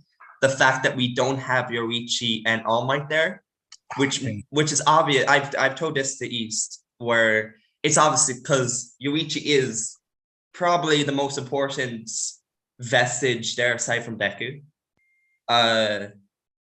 With All Might, it does show that his death may be around the corner, because there's no reason why not to include him, you know? You could have had him right next to Banjo on the top right. So agree. I wonder, will it be his like All Might form, or will it be his Yagi form depowered? Maybe his Yagi form depowered. Gotta be Yagi form. Yeah, because that's what he looked like when he passed the Quirk on. So the vestiges seem a little different, because like All Might can still sense Deku's thoughts and feelings, and like he says, like when he was laid up in the hospital, like I can sense something is happening. So like he's still connected to it. It doesn't seem like other vestiges where like if you separate a body from its quirk, they sort of like split into two. With One for All, they all sort of remain the same. It's like it really is them, I think. Like I said before, they talked about the quirk factor and the quirk's consciousness. Like I said before, they already explained like this is like it's a piece of your soul passing forward or moving on. Because like what this has over every other quirk, this is a specific quirk literally transferred specifically with these people's dwelling quirk factor and their spirit toned in. With other things, you get amalgamation and a mixture. This was literally just a quirk itself passing on. Other things came into it, but it stayed the same. Like how Bakugo's mom had, explosions, his dad had the sweat, or is it reversed? I believe his mom had explosions, if I recall correctly, and his dad had sweat. Then you mix, and then you get more powerful that. But at its baseline, it was the same quirk escalating and escalating. Everybody putting their soul, passing on their will, and and literally it wasn't like, oh, I'm having a baby and I'm passing this on. It was like, no, I choose you specifically. You inherit my will type beat. You inherit this power type beat. Like I specifically choose you and give you my DNA in order to pass on. So the Quirk has always been special, but it's far become sentient for the longest time. Because that's why it's so powerful. It's the most important special Quirk. That and All For One's like this Quirk is very special because of the way it's built, different than everything else. Yep. Oh, that reminds me. Did you see like the conversations about like, oh, why are Deku's Quirk sucks? They should have been like spikes. Oh, I've seen that, like the generic powers. Lasers. Why are there lasers? It just sounds. Why doesn't he have a dimension-shattering quirk? Like nigga, you talk about power quirk. Like I'm sorry, that just sounds so stupid. Like it just sounds like a middle school kid, like reading comments like, why doesn't he have this? It's like it just so speaking of which, to please these middle schoolers, you know what I'm saying, because they want the raw Kino and overpowered, but they don't want overpowered type shit. How long until he uses Chekhov's quirk? Is it probably before we swap? I think that will be the perfect cliffhanger. So maybe in a few chapters. Maybe. Damn, like Deku, I can see Deku charging it up like he's about to use it, and then we switch. Yeah, I'd rather we wait until we fully back in this field, because the Chekhov said this is a last resort. Like I said, since Shigaraki does not have his quirks, this isn't the true like. Well, I think this is to give, because we all know where I stand on the series, right? So this is to give, because we know what happens when Shigaraki gets quirks back. Deku, I don't see you see Deku standing an actual chance in hell. But for right now, this is to give Deku his agency so he can fight and box with Shigaraki and, you know, get some good hits in, combo, you know, flash his shit. Because if this was like Shigaraki with all his quirks, that would not be happening. He'd be struggling to survive. But now this gives him like a sort of even level field. Maybe Deku might have the edge, but he can use his brains to outsmart Shigaraki and speed stuff, like strength and stuff like that. So it's just like this is more so Deku's time to, because they said, like they said, Chekhov said, this is a last resort. So here, I think this is Deku going to be like, this is why the rage shit was important not to happen. Now he can keep him rage, but calm head and be like, all right, this is the move I'll make. I actually fight like Deku, and I just, I'm like, yeah, let's see how big y'all complain. Like, Deku not really Deku. We not getting his thoughts. I wonder why. Because the nigga ain't got no fucking brain going on. He blinded by rage. And you complain about having his thoughts. Yeah, nigga, if he went hulking, fucking dark rage, dark Super Saiyan, dark Sonic type shit, you wouldn't get no fucking thoughts. And every time, I mean, this whole stream I've noticed everyone's talking about like transitioning to another battlefield. No one's brought up the Aoyama battlefield or even like that's something I want to see. But we haven't even seen anything from Ghastly or been introduced to Ghastly yet, so I want to see him as well. I feel like it is worrying that we haven't, because like I would love to swap to see Ghastly or to see Aoyama, but I do think we need to see the Toga battlefield, because that is one of the major battlefields aside from the Gonga and UA. No, is a bit worrying we haven't seen it so far, aside from the beginning of it. That's the point. It needs to wait too. That needs to wait too, because how you gonna have like, first off, I'm the biggest hyper for Kunita versus Aoyama Fat Gum. People were really sleeping on how hard that battlefield really finna go. Fat Gum's already cooked. Yeah, like people really sleep on how hard that battlefield is really finna go, personally. But think about that, is like, why would you have like the Toga battlefield, another big heavy hitter, and then you have like the Kunita Aoyama field, and then you have the Zero field, like it would be off-putting, especially since they would need especially since Twice is coming back in that point. And once again, you gotta acknowledge the league needs some form of like, them niggas need to do something together, because they. I was curious too, like who is Zero with? Like what's going on in Zero's battlefield? He's with Ojiro and Sato, but we know everybody needs heroes with them, because like again, everybody's outclassed. They're not ready to fight the big bads. So like, so did we see the villains that we're facing? No, that's why we know it's No. Ghastly because wow. we know apparently Ghastly is the top tier, and because they name dropped that nigga. Well, we seen everybody else who they fighting, but Sarah and them was like, Sarah was startled or stressed out, while everybody else like, you know, they already in the shits. Yeah, Sarah didn't have nothing to say when Shoto got announced he won this fight, Yep. so something's about to go down. I don't know. That's why I'm like, bro, no matter where. This is why I can't wait to get this battle, because no matter where else we go, is heat guaranteed. Really want to go to like the Cerro Cunita battlefield, the Ion battlefield.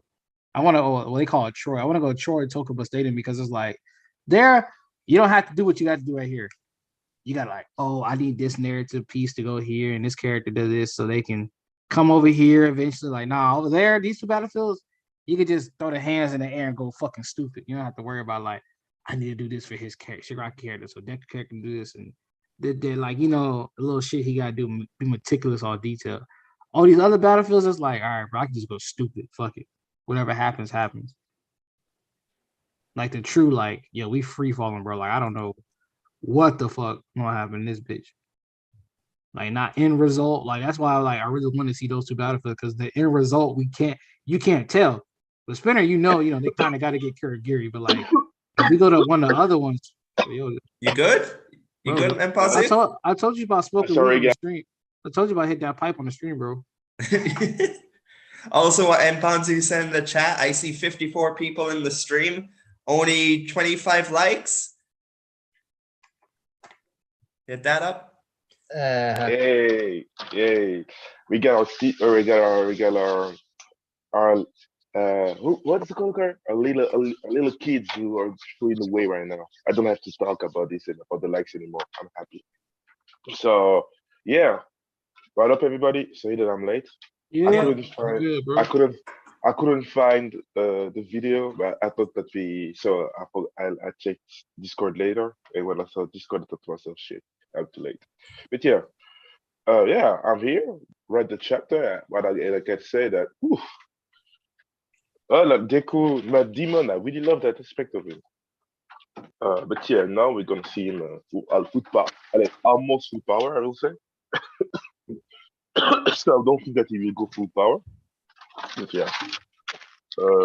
What you think about? So, what did you think about the chapter? Because I didn't hear anybody thinking about this. Because I noticed that move for this chapter, I would say. I really liked this. I really liked seeing Deku back in general as a character. Mirio doing the senpai stuff, like calming down his brother, is really cool. But yeah, and it's a beautiful supportive chapter, I will call it like this. So the real matter is gonna happen next chapter. So yeah, it's like a 7 out of 10 for me, this chapter. But yeah. Hold up. Yeah, hello, Aleki. He finally decided to show up. I said BRB had to go to the bathroom. Mm-hmm. No, I'm talking about Mpanzu. Oh yeah. Tobufu. Yeah. It's not like, no. I really curious what will happen next chapter now, because also, did you guys notice that in the final page, Deku, like you see Deku in his hype like new form where he uses Black Whip in a different way, to guard his face from Shigaraki stealing the quirk. That reminds me a lot of Aizawa. Like that really looks like a scarf. You said he's using it to protect his face so he doesn't get his quirk. So Shigaraki would have to touch his face to steal his quirk? That's what All For One prefers to do. But and the face is a very vulnerable part, right? Like it's also questionable if he can steal your quirk if he's not touching your actual physical. Yeah. So. Yeah. Because everything else is blocked off by basically his hero costume. I think he has to touch your head, at least your head, because most of the time when he uses his quirk, he uses head or touch heads. That's what but I'm not sure of it. I think it's head related because you think it's like Heroes? Wait, has anybody here watched Heroes? I've heard watched of that Attack on show.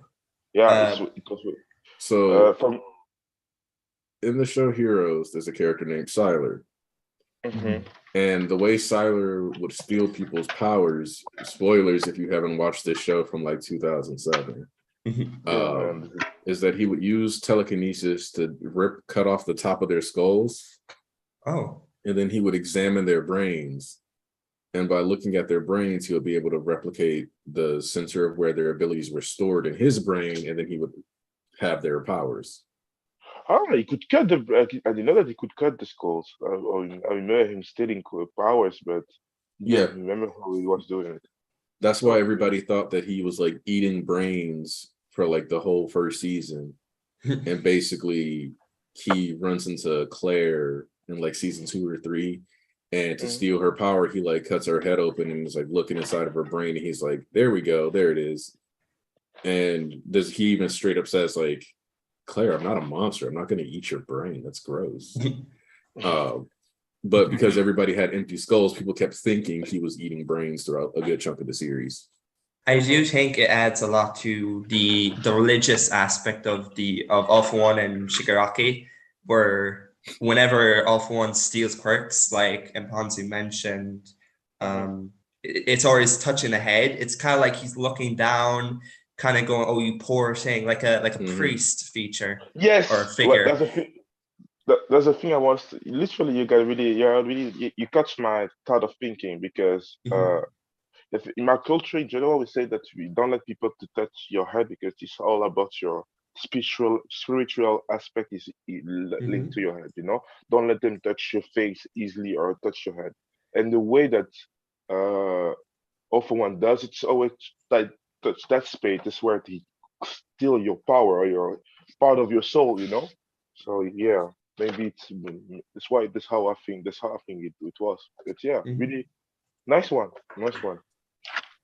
So yeah, I mean, when you think about how quirks impact the personality, if it's specifically stored in the head, or like that's like where one of the base hubs are, because you could argue then that it's similar to like a pineal gland or any of the other ones in your brain, and it produces a chemical, and it's part of why it impacts personality because it's directly in your brain. Thanks. So yeah. But yeah. So you think that we don't change our perspective next week, or what's the idea? I think it's too soon to swap. Maybe in a few chapters. Really? I'm gonna real quick double check something as far as the volumes length, because I think somebody said that they were looking at the volume notes and it was expected to be 200 pages for the next one. Let's see.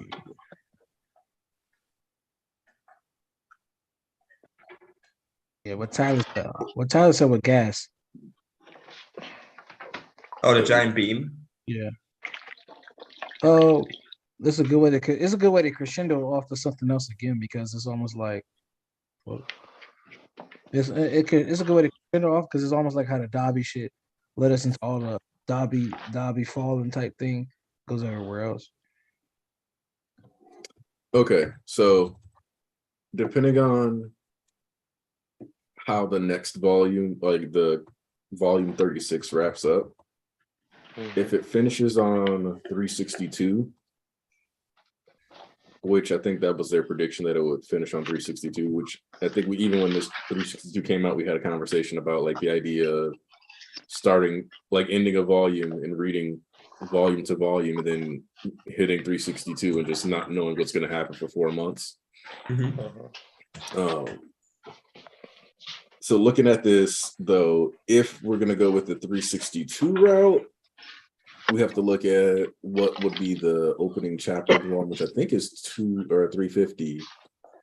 Let me double check. 351, which is 2 flash fires. It's possible, I guess, if we go that far. Since we know that we're getting a Shoto Dabi cover for volume 36. So I guess if we go that route, we could actually spend a bit more time here and then transition towards the end of the volume. Because if we got another like 5 chapters here, I guess that's not the end of the world. It kind of depends on what Hori wants to end the year on. Because we got 3 months left in the year. And we know that Jump almost always takes like 2 breaks in December. So really, we might have about 9 to 10 chapters left this year.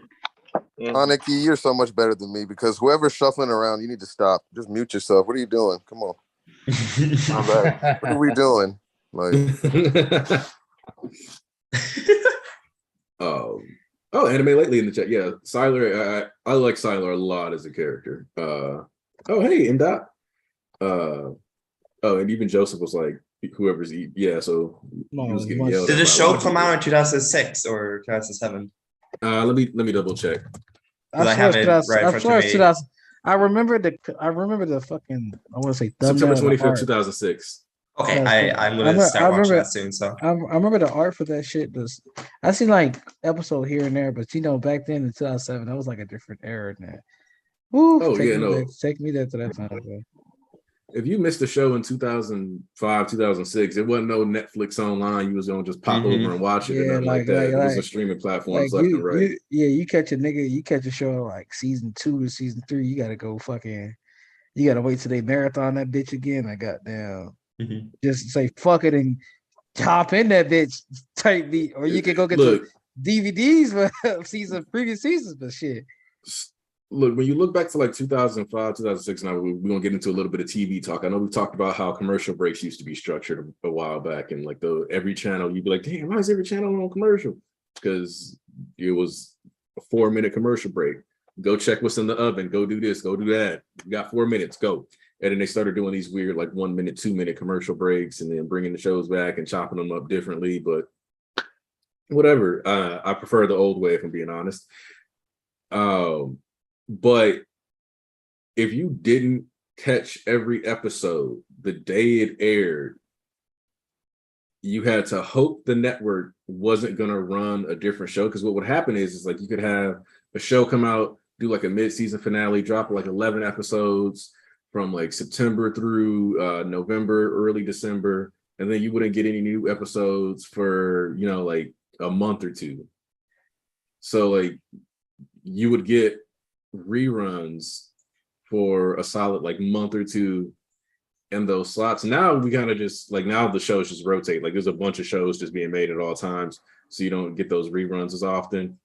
But basically you would have that same time slot allocated, so you could do more stuff or whatever. Like, oh, it's just a rerun tonight, cool, I'm gonna go do this. So you would have like that shot of watching something. Your real hope was that if you missed something, that the show ran for about 80 episodes and got syndicated. That was the goal with a lot of shows, get to syndication. And once a show was syndicated, it could be rented out to other channels. And then if it was rented out on another channel, you could just go to that channel and watch it. So shows like Heroes and stuff like that, I think at some point hit syndication. Like I know that if you go online, you look at a lot of community clips, a lot of them will have like City TV on the bottom right hand of the screen. And that's because Community, since it hit 100 episodes, was able to be syndicated pretty easily because you want to be able to run the show, every episode of the show every day, an episode of the show every single day for like a month or two for, I think the goal is to go like at least 3 months before you have a rerun. So like, I think it's actually like once you hit around 60 episodes, shows start like getting syndicated and rented out to other channels. But you kind of, there's like a sweet spot where you want to be able to run the show in that same time slot reliably all year at least, but like 3 to 4 times. And that depends on where you at though with it too, because certain like channels you got lucky. Like if you were at, let's say if you had USA, you're watching like Blue Collar, or you were like, or Burn Notice from USA. I believe that was on USA. Or it might have been another channel. And then you had like, and then you had, I think Psych was on there too. I believe it was on USA. Yeah, Psych was on USA. Yeah. So a lot of those times they would have consistently new seasons. So, or a lot of times they would have a lot of reruns. So you get lucky if you had those type channels, or if you have VH1, MTV. They did a lot of reruns because especially when new season would come out, they would play their whole fucking catalog for whatever. So a lot of times you can really just catch an episode. Like that's how I really started getting into Teen Wolf, because it was like, oh, this shit look kind of heat. And then like I think season 2 was coming out, season 3, and they were like doing a trailer. And it was like, oh shit, Team Wolf coming back. You know, catch up. Here's the marathon, and they keep egging you to read the shit. I mean, watch the shit. Same thing when I got in Jersey Shore. I was like, I seen like niggas fight this shit. It was Mike and Ron. They were like fighting in season 4 in fucking Italy. And I was like, oh shit. And I was like, oh look, here's Jersey Shore. Now you can watch all this shit because here come the new season type beat. Like sometimes you get lucky with things like that when new seasons come and they rerun everything. The old days. You had to have your fucking memory bank back then, nigga. Wasn't no looking up. Wasn't no recapping on Netflix, nigga. Hey. I was like, let me revisit this season real quick before the new season come out. Nah, Playboy, your ass to remember. And I'll tell you right now, fandom.wikia was not running like it is nowadays. Man. So if you just didn't understand something, you better hope that you found the right online forum with the explanation. Because I'll say that even in like 2010, 2012-ish, you might have Facebook groups, but like media and stuff like that was not nearly as integrated into mainline social media like it is today. Like, man, you wouldn't see like Demon Slayer episode 19 went crazy viral back in like, what was that, 2020? Before that, actually. Was it 2019? 2019, yeah. But stuff like that didn't happen in 2009. Yep. It just didn't. You would kick it with your homies to see like, oh, did y'all watch that new episode of this? But if it was the summertime, so most people wasn't kicking with their homies like that. Depending on what age group you're in at the time. Mm-hmm. Like, you know, older you get, like it depends on like how you grew up in your age group. Some people early as elementary school, they was out in the fucking streets kicking it with their homies and shit. Depending on your upbringing though, that you don't do that until high school, middle school or high school. But it all depends, like, yo, sometimes you chill, yo. It all depends on how you grew up. But like I said, for the most part, you wasn't like texting a nigga from you wasn't a nigga in Atlanta texting a nigga in Milwaukee. Hey bro, where you at? That wouldn't happen. Like, that wouldn't happen back then, nigga. Like they're like, yo, did you catch the new? Wasn't no TL, this, that, and I'm like, nah, nigga. Like everybody was a lot more like. Over here, we had like up to like I would say when the Skybox got introduced to Ireland, like the only way you would catch shows if they were on RT1, RT2, TG Caher, and then you'd have to like go off that. Like Ireland was behind America, where you had all these like shows like Law and Order, anything hype. So it just depends on where you grew up too. Also, man, you know it was clutch in the 2000s. Time Warner Cable or the equivalent on certain platforms, the on-demand section. Oh my god! So you had to pay for what was called digital cable. Yeah, basically. And then you had That's how you. What was crazy is that some of the stuff on demand, you didn't even actually have that channel in your package. So like I'll be at my great grandma's house and we had the anime network, access to the anime network on demand, but the anime network itself was not a part of Time Warner Cable's package. So you would get to watch like certain anime and basically it would be like 4 episodes available at a time. And then once that newest episode hit on demand, that old one was gone. So you only had access to like 3-4 episodes. That's how I ended up watching the show Maburaho. It's an ecchi about a boy that could use magic, but like everybody had magic, but like you had like a spell counter. So you could only use so many spells, and I think you could only use like 9 of them. And once he used all of them, he like died. I'm spoiling it because it was a goofy show. And basically it did the ultimate, we created a harem anime and we don't know how to really solve this solution, where they brought the dude back from the dead and gave him 9 bodies, so all the girls had at least one of him to have. Wait, so what was the name of this anime? Maburaho. I believe it was Maburaho. I believe that's how. I want to say that's how I found out. I know actually spelled it correctly. I know for a fact that's how I found Kenichi, the Mightiest Disciple. That's how I kind of peeped some of that shit. Mm-hmm. And then this anime. I know I had the box set. I know I had like 5 or 6 episodes because back then, niggas was real stingy. They get like, you pay $12 for like 5-6 episodes. Like, god damn, nigga. Yeah, to 5-6 shit. You stingy bitch. Give me some more. One phone. Like, goddamn, nigga. Over here, tooth and nail buying this shit. But I know for what was it? For Heaven's Lost Property, I definitely watched that bitch on demand. I watched that bitch on demand.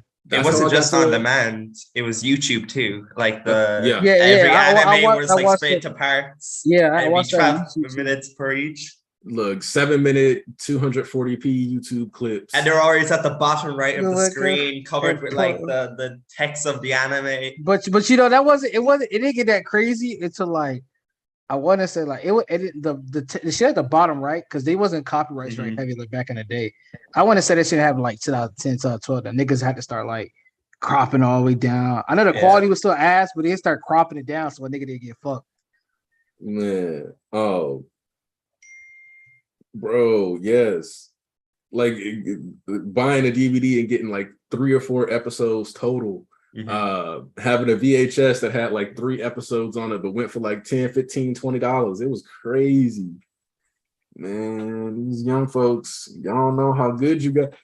Sure. You got a good and bad, honestly, because on one hand, you have so much more access. On the other hand, a lot of that stuff, unless you find it on the pirated sites that don't have a bunch of ads and all kinds of other stuff,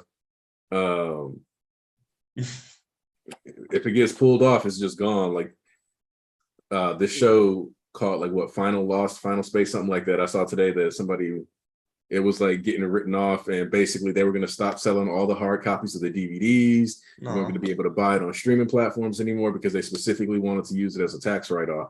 So they can't distribute it anymore. Oh, it's just a shame. It's like what Zaslav is doing is so abysmal. And somebody was like, oh, like what does it mean when something is a tax write-off? And I realized that now, like a lot of people probably hear that phrase and don't know what that really entails.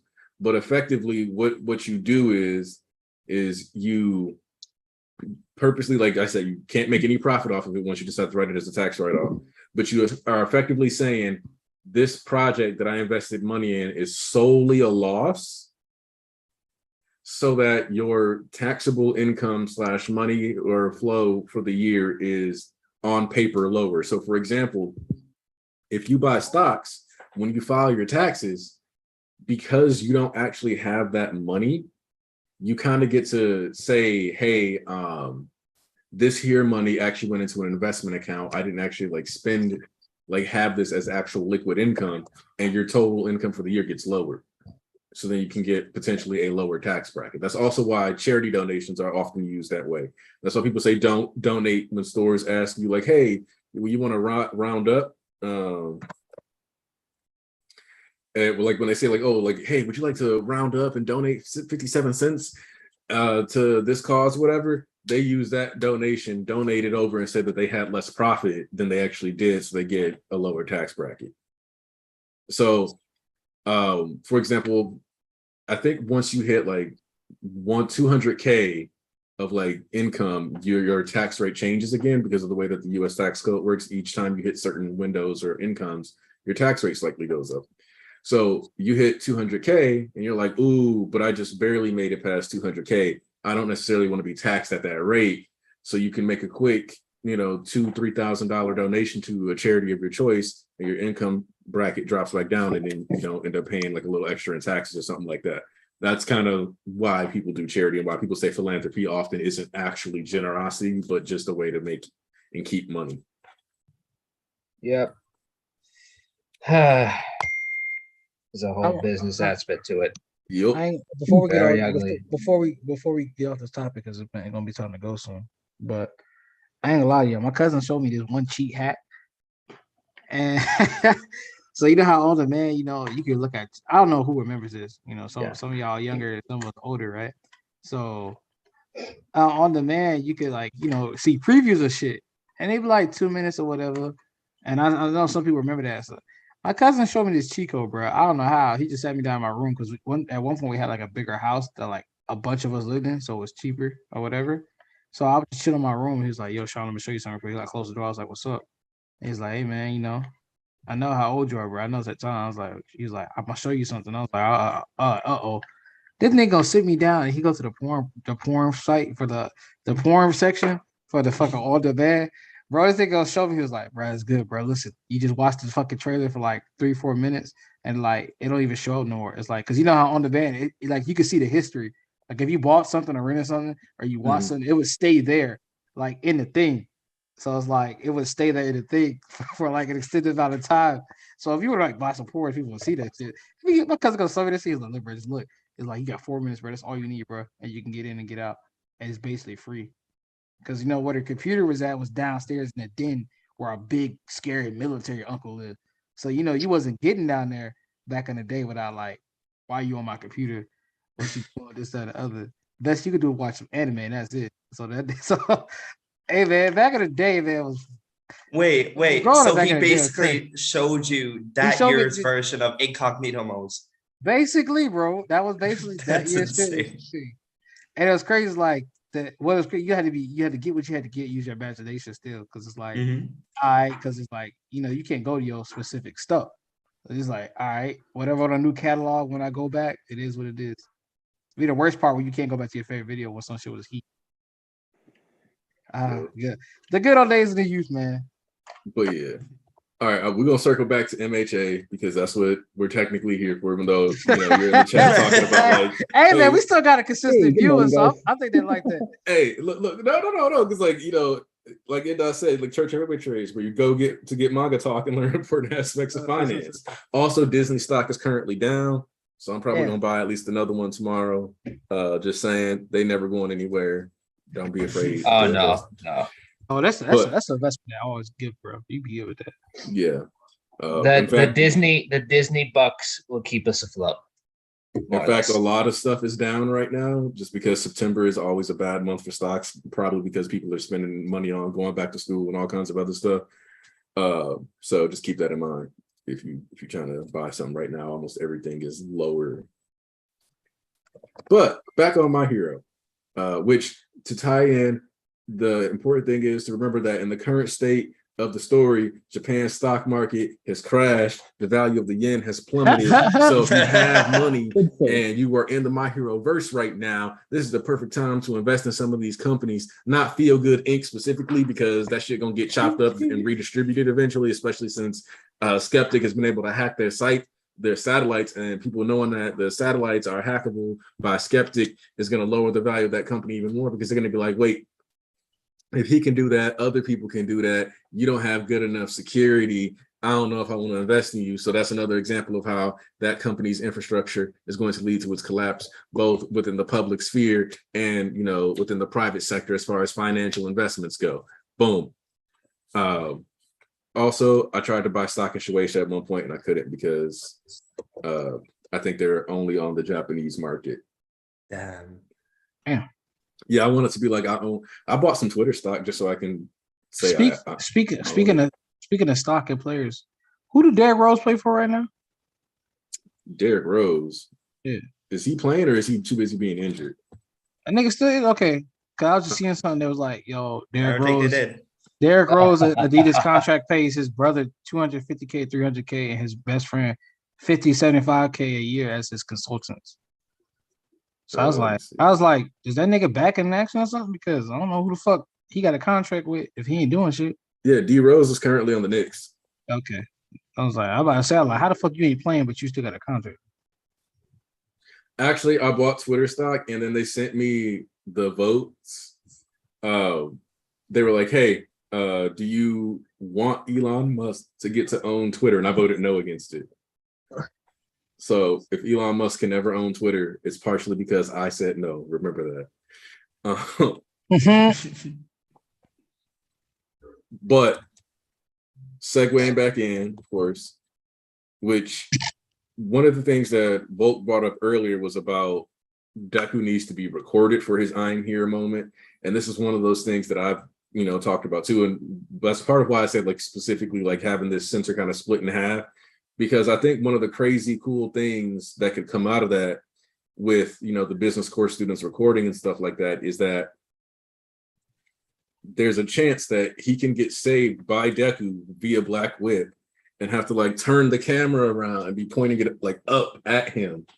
And so you get like the clouds, the sky, and you see Deku like pulling him out of there. And so it's like, Instead of the I am here angle being, somebody who's like right there close to the action as he's like walking out of the rubble and stuff, it's somebody basically getting that Cloverfield footage, shaky cam effect, being whipped around, trying to figure out and like taking video footage of the act of themselves being saving everybody, including the cameraman, which also would create a moment that visually, because even though, you always have, when you play that clip back, they're like, he saved 100 people. Oh my God. But like, when you see him, he's only carrying like 5 or 6 people. Mm-hmm. So this would be the clip where you kind of have it similar to in the PLW arc when Deku like jumps in the air with Black Whip and Shigaraki, and you have all these different people who are just like, whoa, we're floating, da-da-da-da. But in this case, it would be like, yo, dog, look at this. And then like he's like recording all the other people getting saved too, Yeah. It makes the moment more personal. Like the business course students are filming. Yeah. Mm-hmm. Right. It makes the moment more personal because like whenever people are watching YouTube, you often kind of don't have that immersion, which is why people who do vlogs in different countries, you get that up and close feel like you're actually there.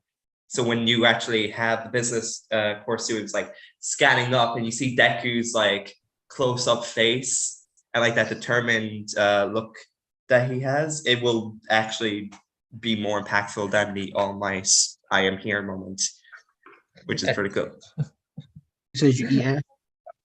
I just keep thinking about like this when Deku arrives and it was like he's like, are you all right? And like literally he sees like Bakugo dead on the ground and then he soaks in everything else and it's like no. Oh, it's so bad. Yeah, fucked up. Anyway. All right, I want to keep my times run to near. Oh yeah, you are kind of close. Okay. East, you wanna pull out your ace? Okay. Well, beautifully enough, I'll let him explain himself. I guess we could do the final round, so I'll set up for vote, and then we can go from there. Huh? Yeah, let's do that. Okay. So, ladies, hold on. So I like present my stuff because I live for the dramatics and the flair. So, ladies and gentlemen, as we know, some of us believe this is the end of everything, and it concludes the entire story of My Hero, and others of us believe, there is something else on the horizon, something greater, and that this is all for naught. You know what I'm saying? There is something more worthwhile and even greater heights to go than just this. Many of us know where some of us stand and all our stances, but I will have you know that recently I got a message that shocked me to my core that somebody that was so adamant actually ended up seeing the Vision 2 and changing their stance for the most part on My Hero Part 2. And this person is none other than Volker Time, ladies and gentlemen. Yes, sir. I have to murder Volk. So, what cinched it for me was the Bakugo revival. That was like in a lot of ways, that was a moment of no return where it's like, okay, anything goes. Like he's like, yes, he's going to do setup, and yes, like explaining it in the aftermath, it does seem sort of plausible, but more or less, he is willing to bring people back from the dead if he deems it so, and that to me feels like, okay, well, you can kind of run with anything now, and I think that's what they're going to use to try and push him to make a part 2. Now, where I disagree with East is that he says Shigaraki is going to survive, or Tenko is going to survive, and he's going to continue to be the villain for part 2. I think this is it for Shigaraki. I think all roads lead to All for One Shigaraki. I think this is it. I think this is it for him.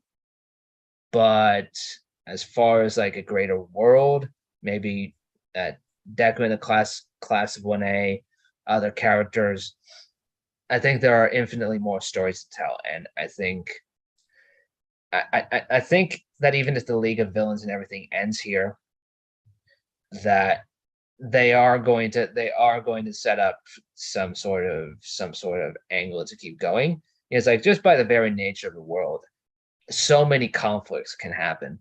Like Like if they can find a way to stretch out Naruto, I'm hoping that when they stretch out MHA, they do it in a more plausible way.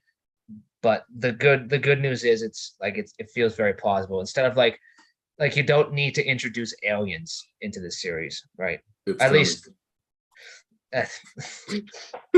Well, no, I'm sorry. you know what I mean. You know what I mean. I don't mean your theory. I mean like Kaguya and the God Tree and whatever that was. Or Tsuzuki. Oh, yeah, it was terrible. Ridiculous. I don't think that's going to be the case here. I think by the very nature of the world, you can expand outward, right? That's all I'm saying. So, yeah, and like you got to look at where Jump is right now. Like they're not hurting or anything, but they're not hurting specifically because they've fallen back on like their big IPs, right? Like they've basically said we're never going to let Dragon Ball end. Naruto has a really good chance of going even longer than One Piece overall once you factor in Boruto. Like it's crazy to think about, but MHA, I think, like it's such a cash cow and it's such a renewable premise that they are going to push for a part 2 because remember, Hori only owns half of this series. Shueisha own the other half. That's how it works. So, yeah. I mean, just think about Kingdom Hearts, right? Like, and all the difficulty they run into with Disney is like Square Enix and Disney have to like collaborate a lot. Man. And it just kind of, like, and they have differing says in it. Like the reason Sora couldn't be in Smash was not Square Enix because they put Cloud in there. It was Disney. That was the tricky part. So it and Shueisha and like they're not really the Japanese equivalent of Disney, but it's a similar type of situation where like you have to recognize that there are a lot of other interests at play than just the authors. These are like these are brands. They push these. They do media mix. They plan to make money on this in all aspects. You think it's just the manga sales that generates the money? They make like all these flashy attacks and costumes and stuff so they can sell merchandise. It's all about the merchandise, baby. So yeah. No, mangaka definitely don't own everything. That's also why, speaking on that, it's embarrassing when people are like, I don't have to watch stuff on the legal platforms because I buy figures. And it's like, dude, you could buy a $400 figure and the mangaka might get like $5 off that. Assuming that figure was made through the complete and totally properly licensed channels, which if you don't live in Japan, is a coin toss. You're right. So it's like, and that's why I say it's embarrassing because people are like, I don't need to illegally support anything. And I'm like, yeah, okay. Yeah, also, people don't know how this industry works.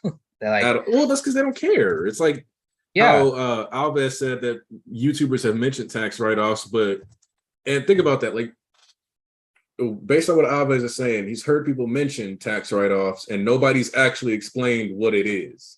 Oh yeah.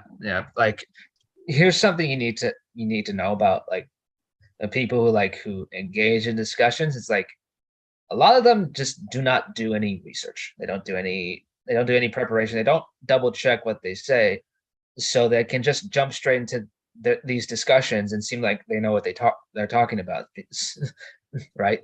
Like, why put in the effort to be taken seriously if you can't? Like if you could just say some buzzwords and you get the same response more or less. Well, I mean, they could also just fall back on the YouTubers' words because that's basically what they always bring up. It's like, my favorite YouTuber said this, so it has to be true about the manga industry. I respect for Neverworld because he's one of the first anti-tubers to really do it. But sometimes he falls into this trap where he'll say something And like I think it was last year or the year before that, where he got into an argument with an animator, and the dude was straight up like, "What you're saying is objectively false." Yeah, he keeps pushing false narratives. And explained why it was wrong. And he was like, "You're lying because you don't want to lose a job or potentially in the future and stuff." And he's like, "No, that's just not how it works." And it might have been, and it's kind of the same thing that happened with like My Hero season 5, where people would talk about it, but none of them were talking about COVID and how that disrupted things. So it's like, and they were like, "Oh, well, Spinner's voice actor said he did record some of the lines from chapter 220. And it's like, well, if Spinner's voice actor recorded lines from chapter 220, they clearly originally intended to adapt it, but their production cycle got disrupted. And that almost never comes up, because the second you say their production cycle got disrupted, so they couldn't do everything that they originally intended to do, you can no longer push a Bones hates MHA narrative. Which is always like it's okay to say like, and you understandably you say they haven't been putting that back into it, or like they're not in the same passion, or you want to say like, they fell off. I mean, that's one thing, but to say they just straight up hate it, and I don't know about that. Definitely it's just insanely selfish, to say like, oh, this studio doesn't care about this series the same way I do, and that's why I have problems. Like, some people just, like, there are other factors at play, and they're basically told to do things a certain way. That's why the show looks the way it does. They didn't pick Italia Musa as the background studio. The production committee did that. They don't, like, if they had the time to like make certain things look like really spectacular, even if it diverged from the manga look, they would do it. But they're explicitly told, no, you have to really work to keep this looking like the manga, because otherwise, and you also saw this with the third movie, and people shared clips of that final fight, and people were saying it looks so weird. And it's like, that's why the show looks the way it does, because you're putting this in like a catch-22 where it's, why doesn't the show look more adventurous? Oh, they can't diverge from the manga too much. It's like, you don't realize you're sending conflicting messages. You just want a product because you don't think of the process that goes into making it. Well, it happens over and over and over. It applies to every single industry. Like, I've seen people be like, "Well, why do YouTubers even put ads on their videos?" And it's like, so you don't think YouTubers should get paid for making content? And a lot of people genuinely don't. I remember that era. I remember that era where ads were the way niggas made money, until sponsorships and shit like that started taking over. I think people hate the idea. Like, you see this in a lot of people. Like, when people find a fun job or a cool job, or like even a different job, they see them making money for what they assume is no effort, and they start to get bitter about their own lot in life. And like, you see this all the time. Like, people are really, really despise their circumstances. Like, and with YouTube, they just think like, oh, it's this fun thing, and they don't think about like editing and having to avoid content strikes and having to create appealing content. It's a difficult job. It's one of the most difficult jobs out there if you go for it full time.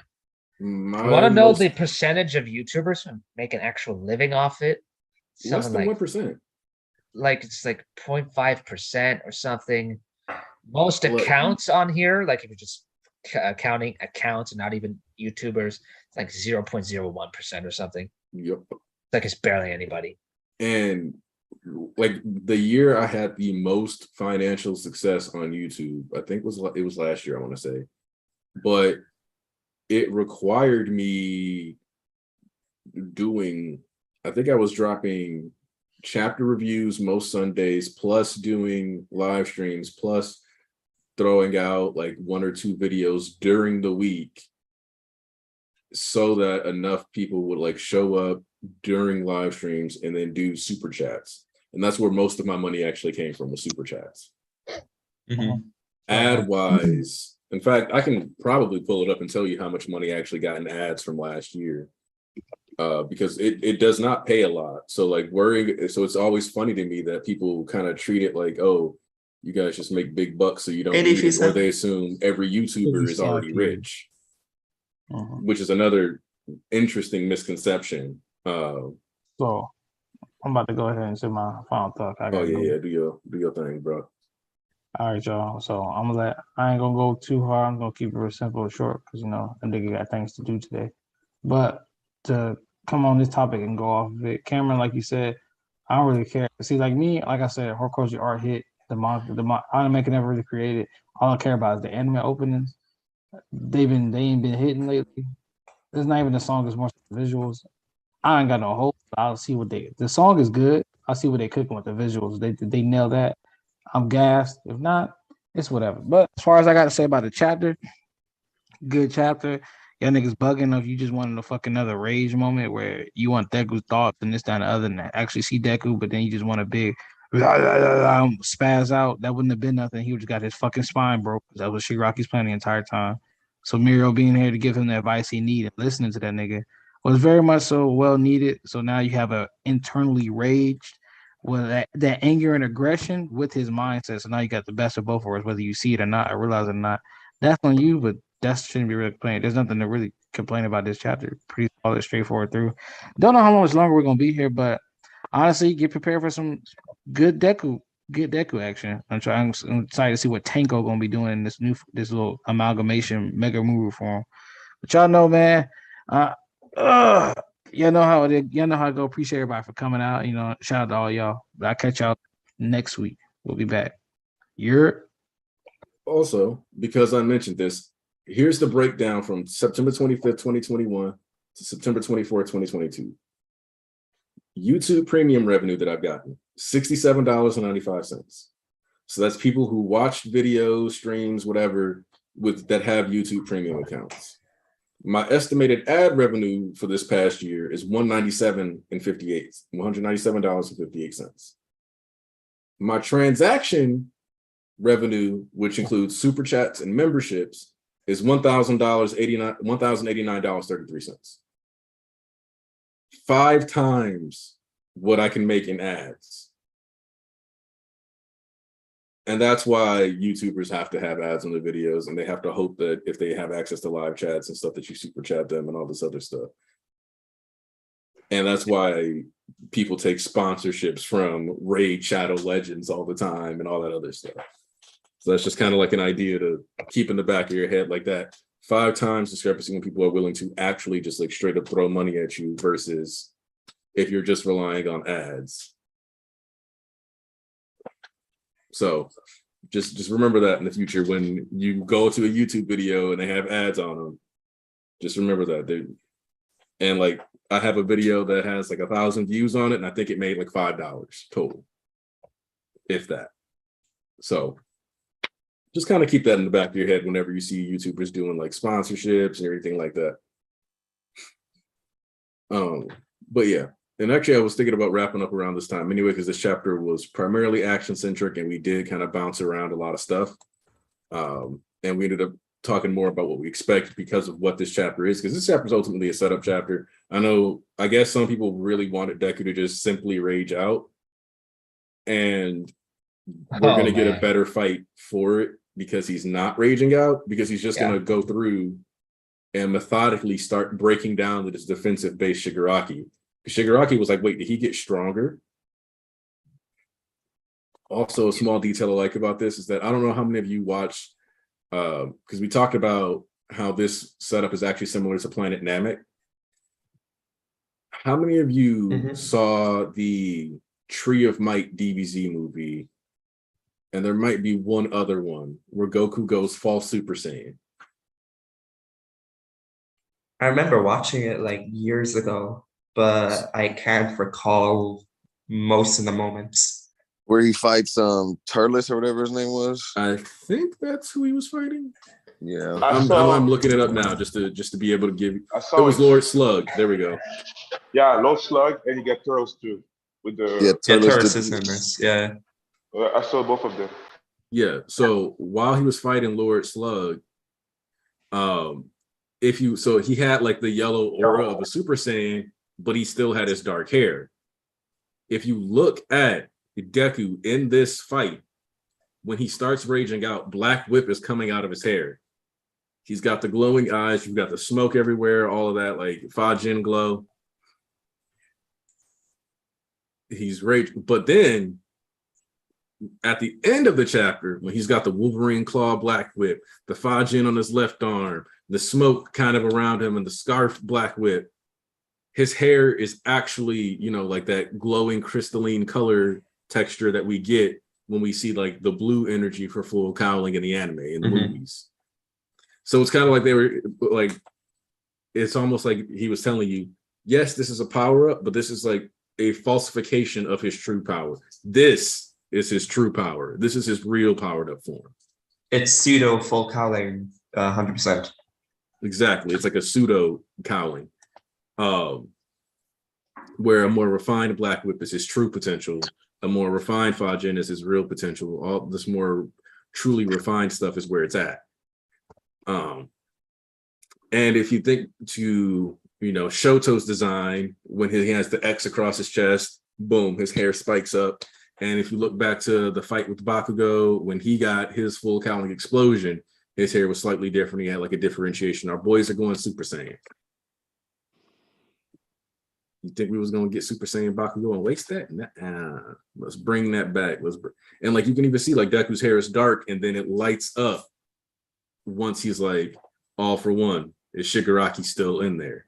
So we have that differentiation even on those same 2 pages towards the back between 16 and 17. But yeah, let's start going around the horn, getting some final thoughts in, unless somebody has a topic they really want to dive into. But otherwise, let's see. Ponzu, what you got to say? Oh, did Ponzu fall asleep on stream again? No, I was cooking. Okay. Okay. Okay, like you said, it's a setup chapter.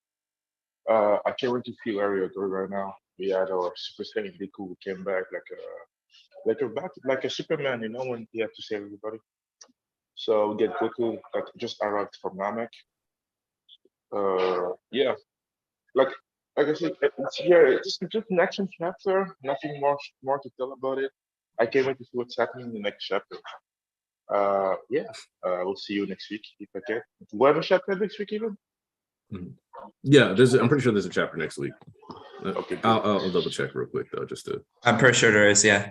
And I know that Jump in 2 weeks is apparently coming out on a Monday again because One Piece is on break, and it's a new chapter in 15 days instead of 14. Okay. So we'll have another Monday night stream in 2 weeks. Okay, good. Wait, Anik.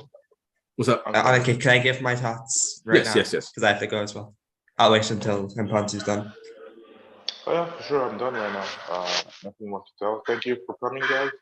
I hope to see you next week. Yeah. Love y'all.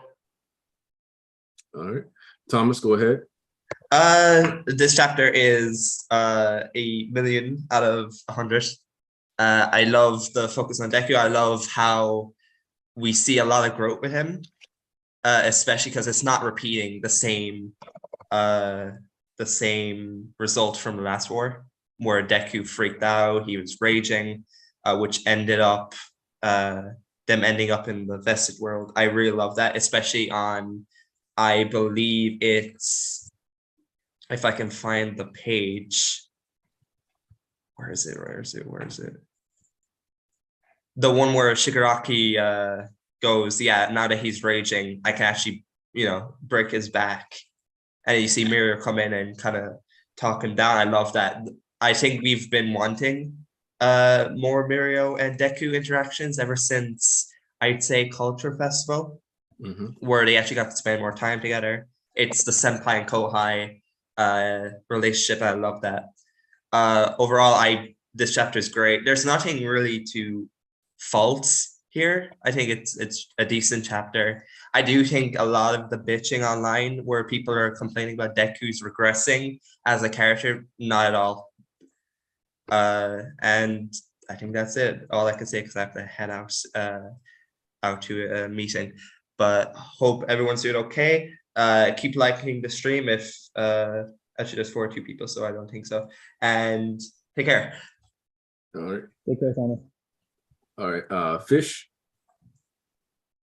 I didn't really have too many qualms about this chapter. I think this might be a hot take. I mean, I was kind of saving this until my final thoughts, but I didn't enjoy Deku's rage moment. I would have liked it a lot more if he had pulled himself out of it instead of Mirio having to pull him out of it, just to kind of show how far he's come himself and learning that we all know how manipulative AFO is, and you should have been prepared for this on your way to this battlefield.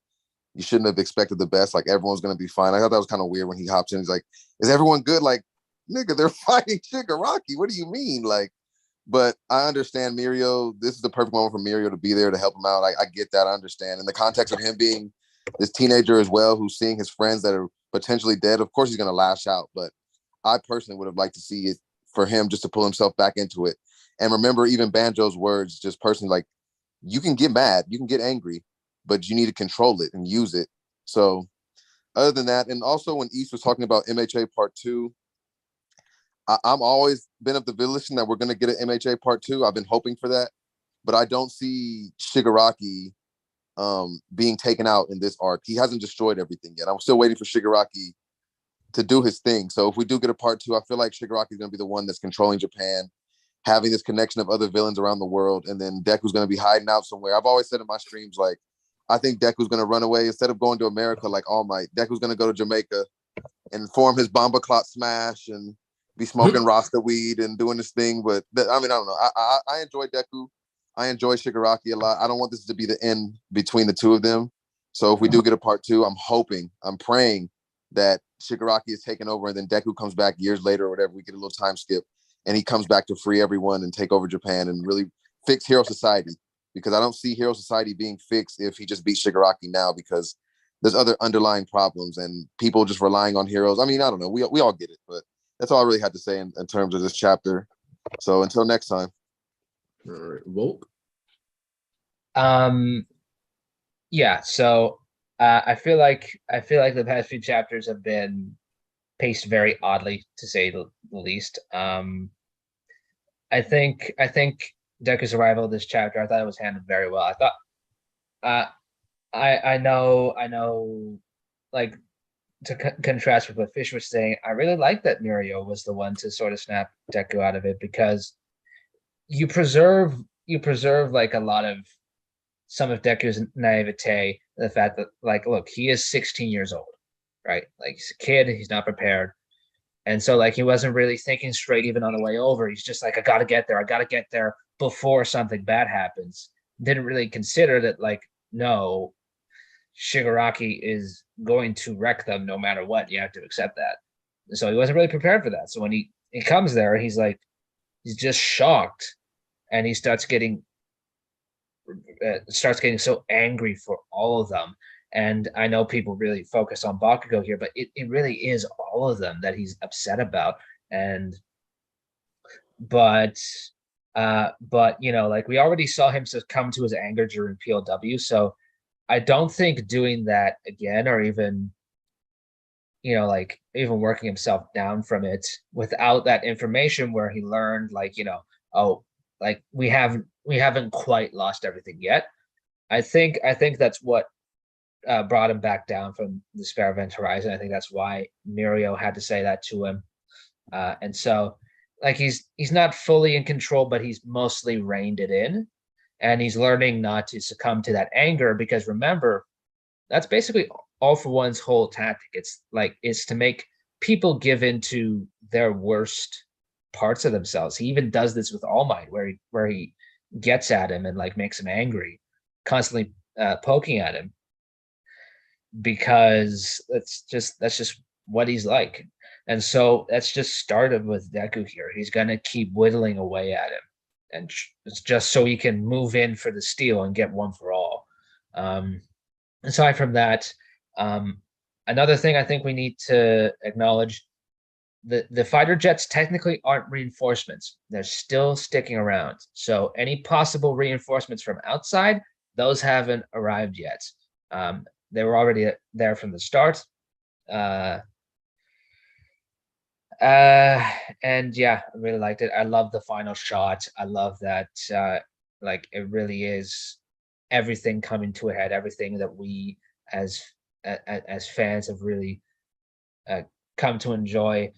Ultimately, it comes down to ultimate hero, ultimate villain, and it's about they're about to clash, and I can't wait to see it. All right, Seth, I feel like you got here later than anybody else, so you can go off for a bit if you feel like it. Oh, thank you. Thanks for having me, even though I was late. I think this was a solid chapter. I really just want to second what Thomas said again, just because both it saves time and also because, yeah, I generally agree. I think this was a well-paced chapter. I like the balance and all the characters involved. The characters are really generally complex. They have faults and feelings, and it doesn't really bother me to see Deku act on those or any of the other characters who act on those. One of the things I noticed about discourse is that there's a tendency to, there's not really a polite way to say this, I'm sorry, but people like baby their favorites, you know? And so you'll see that with the villains especially, but you'll also see it with Deku, most notably. And I think that's a little frustrating to me, just because I think you're ignoring like that these aren't perfect people, and they're going to have moments where they don't handle everything correctly. You've seen that with both with the pros and just people in general. So, but overall, I really liked the pacing of this chapter. I'm glad we didn't rush into the fight. I know seeing some blows would have been cool, I guess, but I also think that it's weird to see people saying how fast-paced MHA is right now, and then they continue to ask for things that would increase the pace of the series. So, anyways, I'm just happy to see that we eased into this, and that the art was really good. Like Deku with the vestiges and his black whip, like Aizawa's scarf, like that was really cool details. I'm really excited to see the fight next week. All right. With that, we're gonna wrap it up here. I appreciate everybody that came through. Special shout out to East who had to leave early. Everybody in the chat, especially because the regulars came through. Appreciate every single one of you. With everything going on and us like heading into this final stretch of the year, I'm very toss up on if we spend more time here or not going forward. Either way, I'm happy. I get both sides of what Fish was saying and what, like Vulcan said, where it's like, it would be nice for Deku to be able to pull himself out of that. But at the same time, I'm kind of glad that we're not making Deku the perfect hero already. I wouldn't want it to be too convenient, like, certain other things that have happened lately, Fish, within the magazine. You know what I'm saying? That's